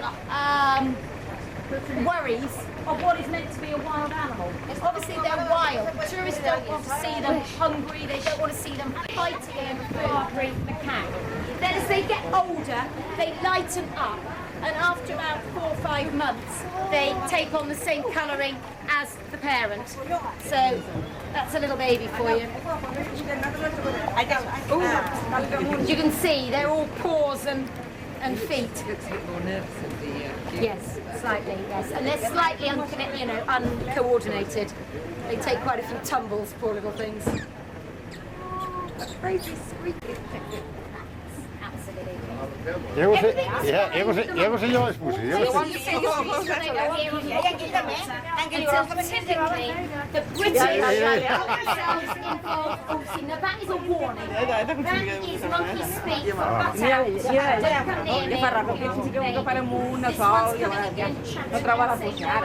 Y han acabat este d'aquí. No ho he vist. So you gradually learn monkey language. Everything was fine until the Second World War.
Just make sure our group got in, all right? Have we got everybody? Yes, we have. Right. Now, there are no monkeys in here, there are no snakes, spiders, anything at all that should concern you. This particular tunnel that you're in at the moment was artificially created by the military in 1942 to give us extra movement in and out of the cave and extra ventilation. Prior to that, the only way in and out was this tiny crevice that we're going to exit out of. So the cave that Mother Nature or God created actually begins when we go across the bridge. The bridge is carry on coming forward.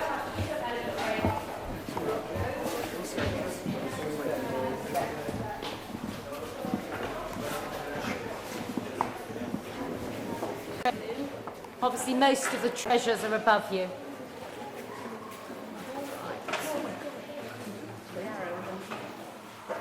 Just wait until we've got everybody in. Now, without patronising you, I'm sure you can all remember that caves are created in porous stone by acidic rainwater percolating through and dissolving the trace elements inside. Stalak comes from the Greek and it means drip stone. And although everything's dry above you, if you look at the formation of the rock, it is a brilliant descriptive word because it does look as if water is oozing and dripping down through the cave.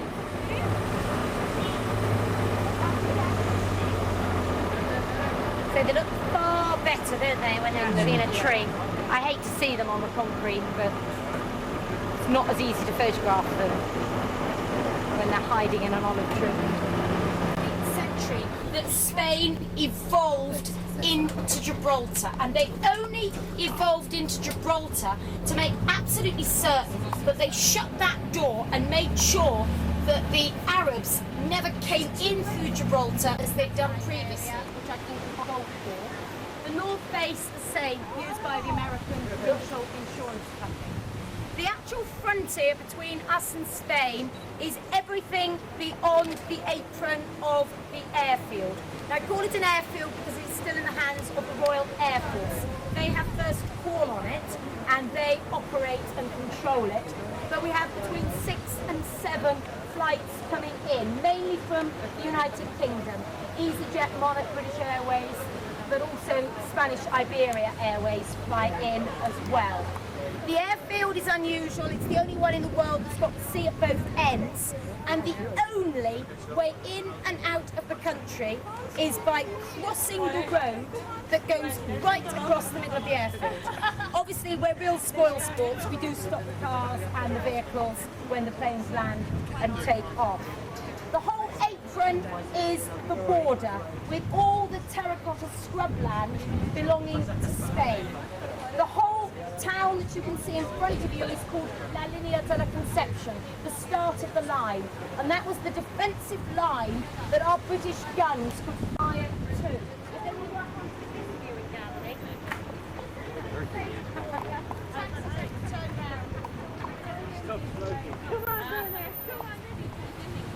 Voted democratically to remain under a British flag. Now, the moment we become independent, we're absolutely limited with resources. Show you how history develops. Now, can you get those little tickets out and show them to my colleague again, if that's all right?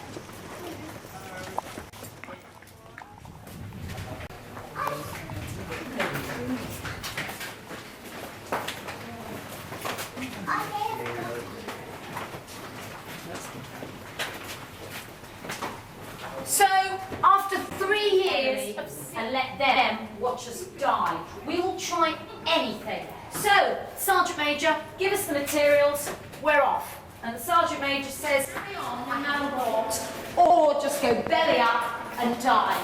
So, the odds were stacked against them. Mind your heads, taller people.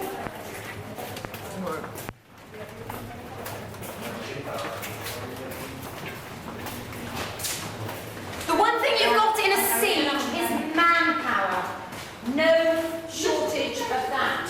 So 13 men worked the rock fence.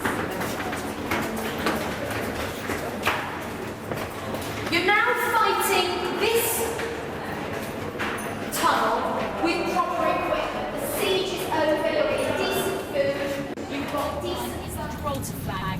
That was given to Gibraltar in 1501 by Isabella of Castile. That's a castle, and the little golden key hanging below it was meant to signify that Gibraltar was the key to the Spanish kingdom.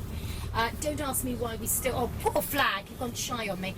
Why we fly that flag in the faces of the Spanish. Sorry, politics is dreadful. It's very childish, as I said before. It must enrage them to have their greatest queen's flag flown in a territory that they now don't own. As we go down the road, we'll turn the next corner, we'll see the medieval castle, the Moorish Tower of Homage. This is the oldest man-made building that still exists in Gibraltar. Built in 1333, it replaced an earlier one that was built in the 11th century that was knocked down in a fight between the Spanish and the Arabs in 1309. But this one has remained intact. It has actually lived through 10 of the 14 aggressive sieges of Gibraltar. Does look a little bit shell-shocked and a little bit pock-marked, but here under our Union flag, for the people on the left, you get the first view, but don't worry, the guys on the right actually get a much closer view because we're going to go around another hairpin bend in a moment. It really does dominate the skyline. In a moment, as we go down on your right-hand side, you go past the entrance to the Second World War tunnels. There is a small tourist tour that you can pay to go on into our Second World War tunnels. Now, the guy in the right, give him a particular smile and a wave. I'll tell you about him. He's my great mate. The guy in the red waving to you was an ex-German soldier. We have a German doing the Second World War tunnel tours, which we think is brilliant. He has got a fabulous sense of humour. He is an absolute delight. Oh, just say goodbye to the monkeys here. They don't tend to come down into the town because, very sensibly, they don't particularly like urbanisation. Yeah, exactly. Yeah, this shouldn't really happen. It has to be said, some of the locals are quite well known to the monkeys because they see them all the time. And he, being a taxi driver, is up on the rock 4 or 5 times a day. He can get away with doing that. He shouldn't, but he can get away with it because the monkeys know him. But the danger is that the tourists copy him, and the tourist is a stranger to the monkey, and that's where we get the problem. Now, this is a two-way road. Buses and cars come up as well as down, so it shows how strapped we are for space. And I jokingly say that in Great Britain we drive on the left, in the States and the continent they drive on the right. In Malta, where I was brought up as a child, we used to drive in the shade. And here in Gibraltar, Emilio just drives where there's a space. Wing mirrors don't last very long in Gibraltar if you forget to turn them in. What And do you do really, if you're a good driver? if you're a good driver. Yes, but then, you know, your wing mirror's left and it's some other idiot that crashes into it. This is the downtown, this is the congested Arabs elsewhere. And if you took a photograph of this road and showed it to somebody in Italy, they'd swear blind this was genuine. We also have my little Moroccan delicatessen in there. We have about 2,000 Moroccan people living here in Gibraltar because the Moroccans have got a great eye for trade, very entrepreneurial. Don't miss a trick. But as long as we don't invite Bin Laden round for tea or do anything that goes against the wishes of the crown, we can operate our country internally, really any way we like. The educational system has to be identical because everyone has to go to university in the UK because there aren't any universities here. To your right is our law courts and the site of the old registry office. With a compliant partner and the right paperwork, you can get married here with just 1 day's notice, so we're the Las Vegas of Europe. Very famously, John Lennon and Yoko Ono married here in '69. Frederick Forsyth married here, Desmond Connor, Tony Jacklin, Rick Parfitt from Status Quo, Mark Thatcher a couple of months ago, we forget about that. Sean Connery liked the place so much, he married both his wives here, but not being Islamic, it was on separate occasions. A very good evening, ladies and gentlemen. This is the captain speaking from the bridge. I hope you have enjoyed yourself here in the Rock of Gibraltar. Hopefully we should be soon recover our gangway and then start to let go the line, and well, there won't be even needed to thrust the ship off the berth, as the wind will do it for me. As soon as we're clear enough, then we start to swing the bow to port and then navigating between the many ships at anchor. So we will start with a southerly heading towards the strait, and then as we approach the traffic lane down in the Strait of Gibraltar, well, then I have the option. Either take the east one and we start it all over again, or we take the west one and we go up to Southampton. Well, somebody has asked me before, actually out on deck, can we do that? Can we go back in the Med? Well, I really would love to, because well, going back towards this sunny weather is will be nice for me too. But unfortunately, I promise you, I'm gonna take you to each one of the port of call, and unfortunately, the last one is home, Southampton. Well, so yes, we will have to turn the west and heading out towards the Atlantic. As then we will be turning outside, we'll be rounding Portugal over the day of tomorrow, steering north, and then we're gonna approach the entry in the Bay of Biscay tomorrow night just after 10 o'clock or so. Well, I'm sure you have experienced this morning a little bit of rolling as we're coming in, as there is a bit of a swell out to the strait, and of course as we are going out in the open sea, there still might be a little bit of a moderate sea, although at the moment it doesn't look too bad for tomorrow night. But we are going to be again out in the open ocean. Well, I know that the cruise director is keen to start his party out on deck. It's the British Sail Away. So, well, I wish you all a lot of fun out there. Shortly we will start to sail, and actually we sound a long whistle to let you know that we are letting go all the lines and to salute Gibraltar, as this is our last call for the season in here. As after Southampton we will be heading north towards Norway, Iceland, Greenland, and then down to New York on the other side. So a bit sad for us too, living this beautiful weather, but hopefully it's going to be some nice as well expecting for us in the next few days. Well, all that is left for me to say is I do hope you have a relaxing and enjoyable evening on board the Sea Princess. We're in a British port, you know that, right? Gibraltar is part of the United Kingdom. And we're leaving here and we're going to a British port. Not quite as exotic, but we are going to one nonetheless. And there are 1,900 people on board from the UK. So what we've done all season because of this is we've had what we call the Great British Sail Away, where we celebrate our nationality and have some fun with us. And even if you're not from the UK, please come and enjoy this with us as well as we sail away. As I say, we do this every year, every Gibraltar, and it's going to be the last one we do for a long time because we're off over to America and it doesn't quite fit then. So we're going to do it tomorrow out there. We'd love you to see if you see a little flag ashore and you want to pick one up, get one. If you want to wear your red, white and blue, or fellas, you want to wear your football tops, whatever. We'd just love to see you out on the deck for this final sail away. So we want to see you all sing along to this. If you've got your Union flags, you can wave those. If not, just wave something.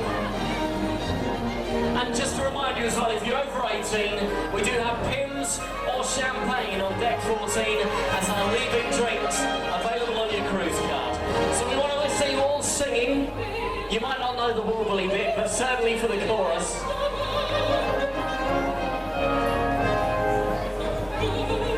Come on, kids, let's see you waving.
Gibraltar Straits.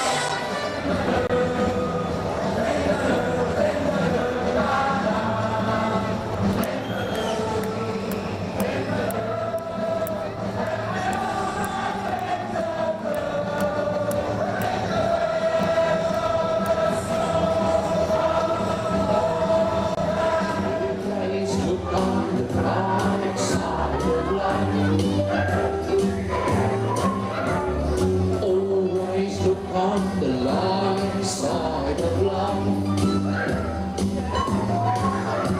If life seems jolly rotten, there's something you've forgotten, and that's the long smile and dancing scene. When you're feeling in the dumps, don't be silly chumps, just purse your lips and whistle, that's the thing. All together. Always look on the bright side of life. Always look on the bright side of life.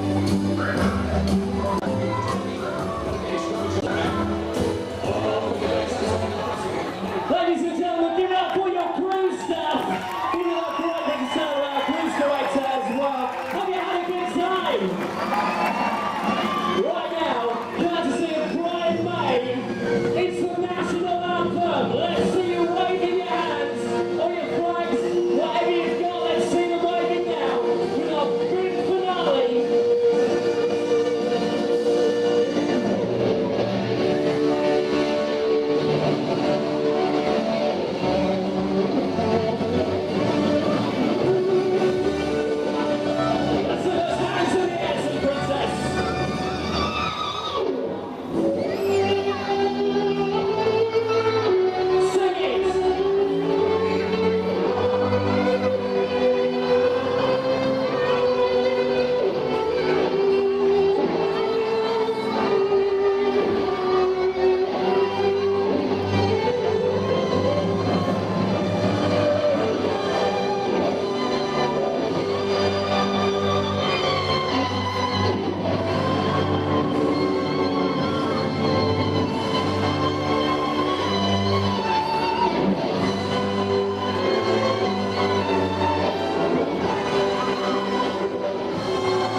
International talent show where you're going to see some of our crew around here on the Sea Princess. They're going to be down in the Princess Theatre getting up on stage to entertain you tonight. So if you want to come and see that, it's going to be 8:30 and 10:30 this evening. It's going to be a busy show, so we're also going to be showing it up here on our Movies Under the Stars screen too. So you can either go down to the Princess Theatre or you can come and join us up here on the open decks as well and have a look on the Movies Under the Stars screen. Join us for our international cruise show, 8:30 and 10:30. Ladies and gentlemen, one more time, give it up for your cruise staff. Give yourselves a round of applause as well. Our great British Sailor Line. Thank you very much and enjoy the rest of your afternoon. I'll save the spot.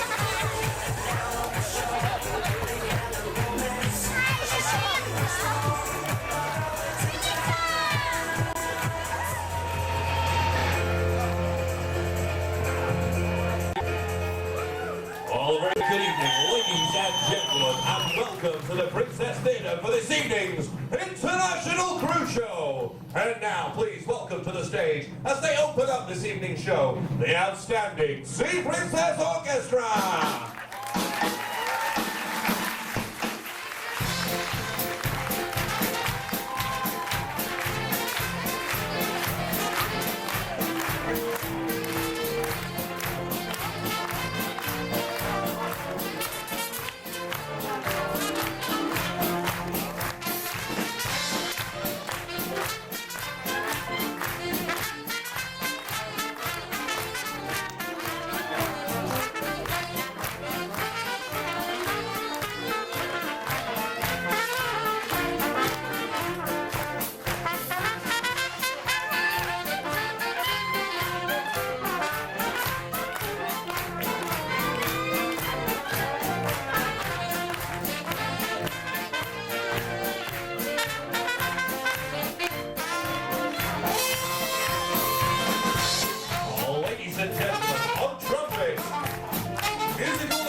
Stone gathers no moss, and that's why your cruise director, Martin Moss, has never met Mick Jagger. So here he is, not stoned, but rolling. Your cruise director, Martin Moss.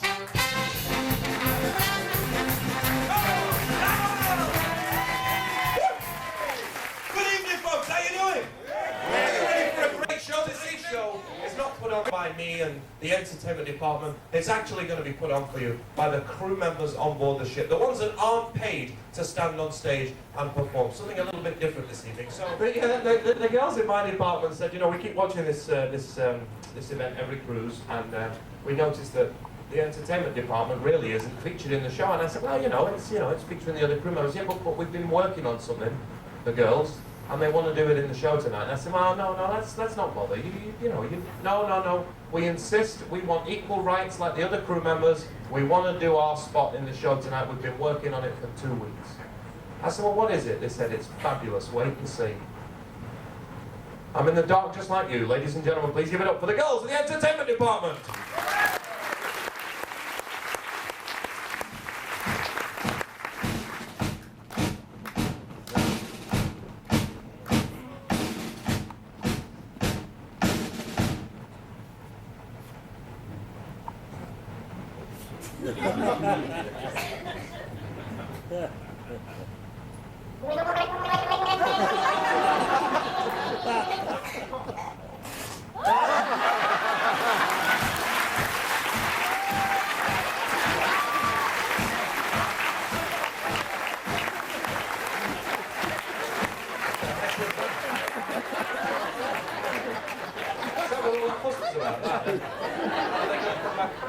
do something else?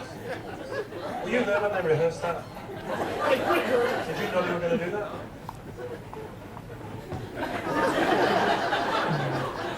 You pay them all that money and that's what they come up with?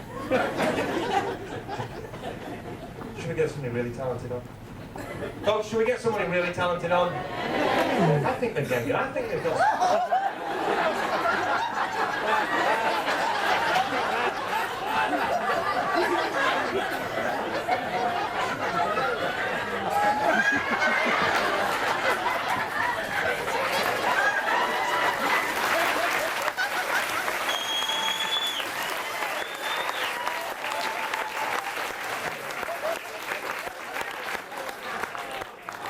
Set up here, are you fucking in? I'm not leaving at the end of the cruise. You can't do things like that when I'm leaving.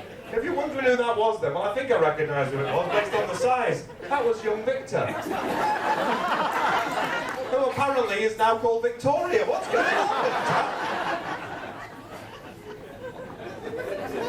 I promise you that is completely unrehearsed, isn't it? Wow. Alright, we're going to move on with the show now, and we've got something a little bit different for you tonight, something very different, and I think it's a great pleasure that we get to see this sort of a just see what you're doing. Do you like my shirt, Martin? It's Levi's. I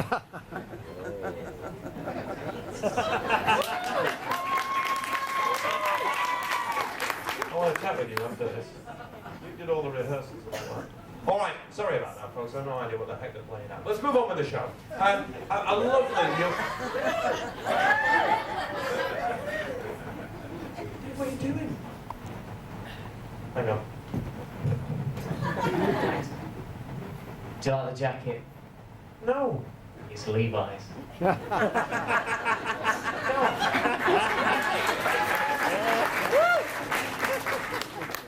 Alright, now, great pleasure to welcome, as I said, this lovely young lady. She's...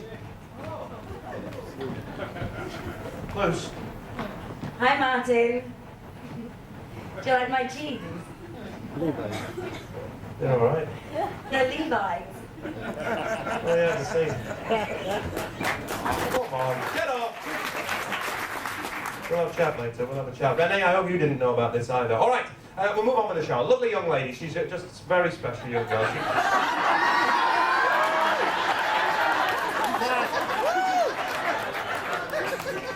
Has anybody seen my clothes? I'm Levi.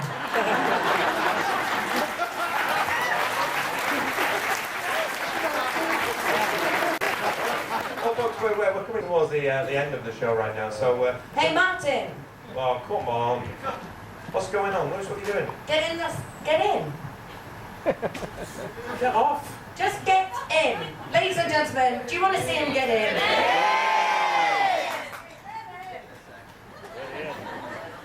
Come on, Martin. Ridiculous. You're setting me up, it's ridiculous. I can't be going to go with it.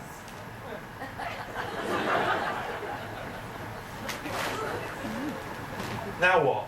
See, girls, I knew once I got him in a sack he wouldn't have a clue what to do.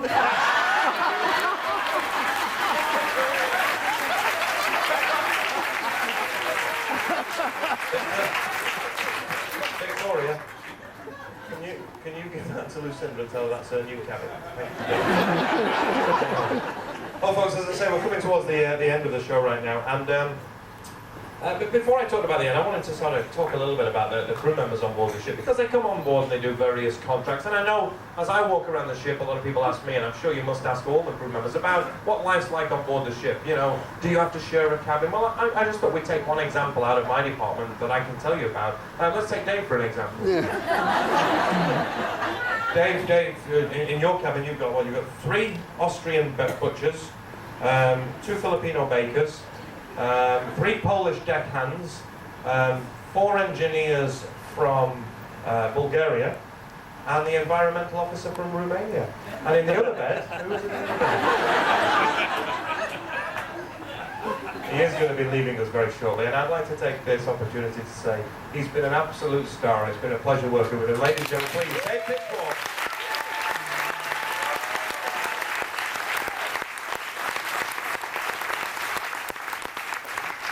actually going from here, he's going on to the Emerald Princess. Well, he's going home for a few weeks, and then he's going on to the Emerald Princess, but I have to tell you how disappointed he is. You know we've got the new ship coming out, the Ruby Princess, right? Coming in November. He's disappointed. He wanted to go on the Ruby Princess. He said, then I'd get to wear my ruby slippers. I don't know what the heck he's talking about anyway. All right, folks, you've seen people from around the ship that don't work in the entertainment department, and I kind of thought it'd be cute if we gave you an example. What about the people in the entertainment department? What would they do if they didn't do this job for a living, if they didn't work within the entertainment department on the ship? So this is what we would do if we were not upon the sea.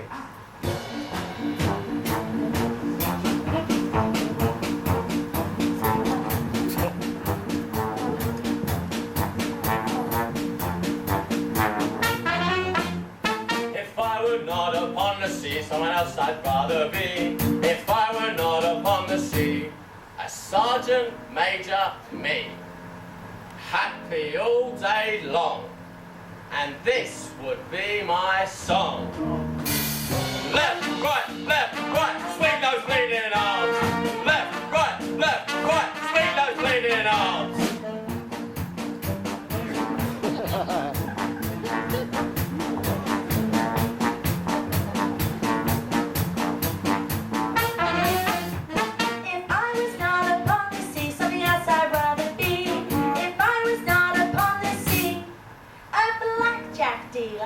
Me, happy all day long, and this would be my song. Hit me here, hit me there, 21 will bust. Hit me here, hit me there, 21 will bust. Left, right, swing those bleeding arms. Left, right, swing those bleeding arms.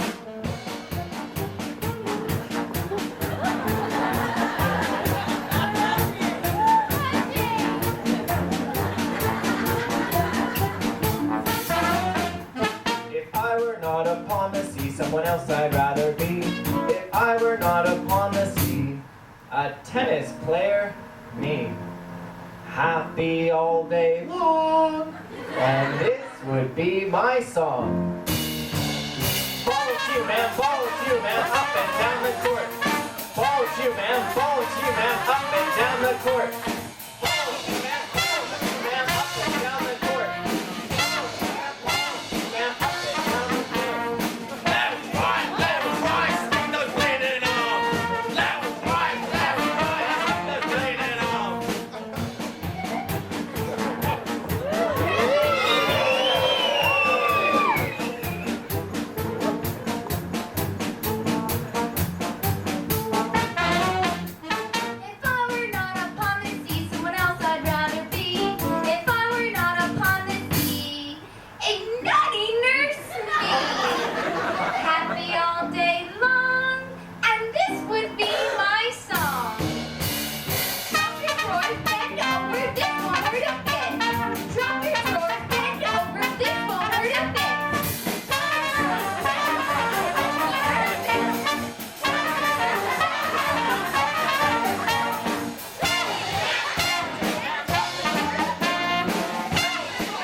I'd rather be. If I were not upon the sea, an astronomer me.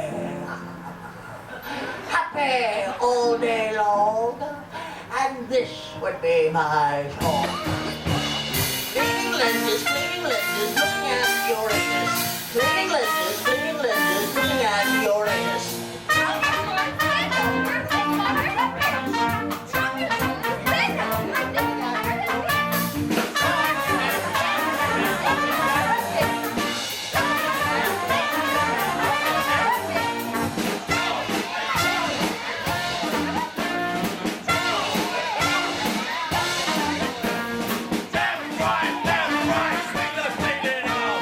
Left, right, swing those bleeding arms.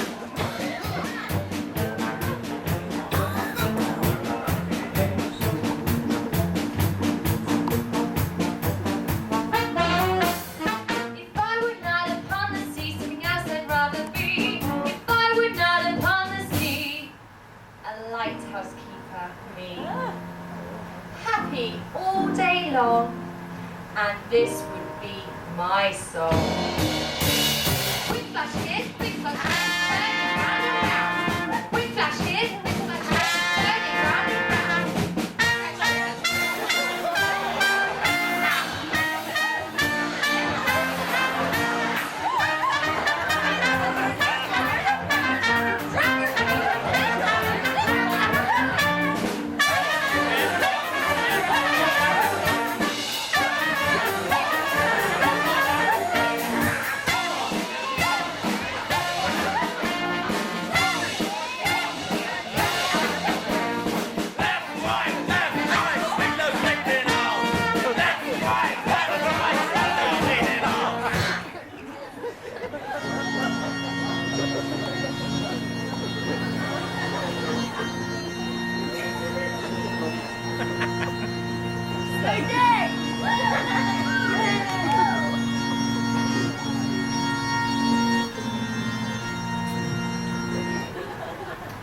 If I were not upon the sea, someone else I'd rather be. If I were not upon the sea, an undertaker, me. Happy all day long. And this would be my song. Close their eyes, lay them out, shove them in a box. Close their eyes, lay them out, shove them in a box. Close their eyes, lay them out, shove them in a box. Close their eyes, lay them out.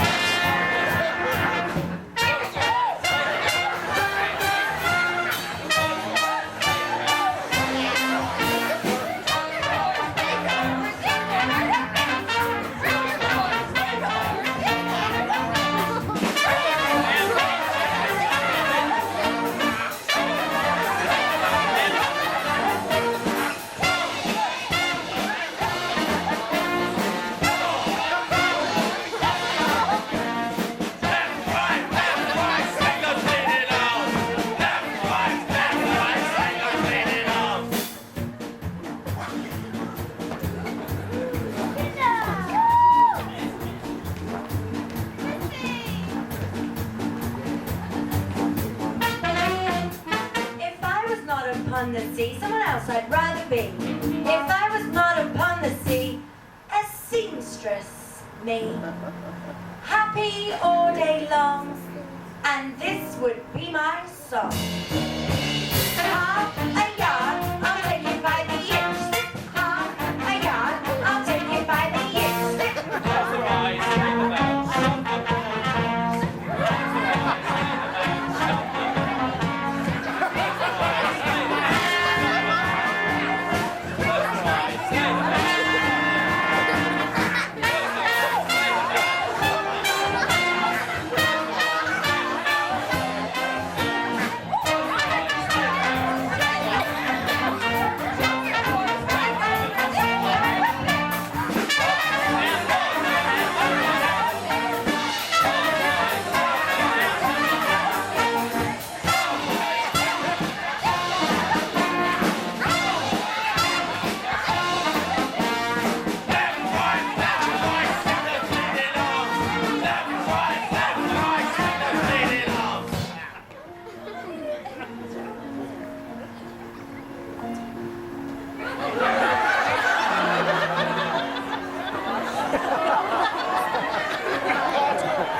If I were not upon the sea, something else I'd rather be. If I were not upon the sea, a ballerina, me. Happy all day long, and this would be my song. First position, second position, Show my arabesque. Show my arabesque. Show my arabesque.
No, they don't pay me enough money to stand up here and do this. And yes, I have no idea how I'm going to get back to my cabin. Probably running away from Dave, but anyway. 51 minutes west, which places us now 20 miles off the coast of Portugal in the North Atlantic Ocean. We will continue steaming north to parallel the coast of Portugal on our starboard side, until around midnight tonight, when we will reach Cape Finisterre on the northwestern tip of Spain. Here we will alter course to the north-northeast to commence our crossing of the Bay of Biscay, which we expect to complete early tomorrow evening. Weather-wise, a fine and dry afternoon with mostly clear skies and some mist at the surface. Ladies and gentlemen, from all of us up here on the bridge, we wish you a pleasant day at sea on Sea Princess.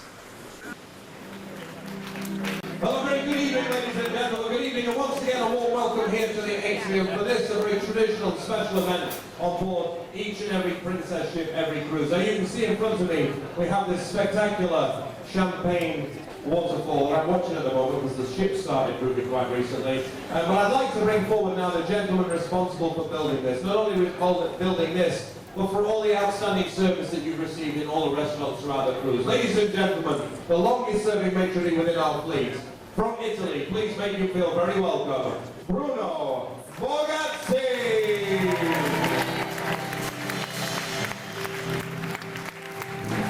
Good evening, Bruno. How are you, my friend? Are you ready to get the party started? Here we go, 1, 2, 3! Here we go. 10, 9, 8, 7, 6, 5, 4, 3, 2, 1,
about 28 people staying on with us as we go across the North Atlantic, because we're leaving the sunshine now. Do you realise that?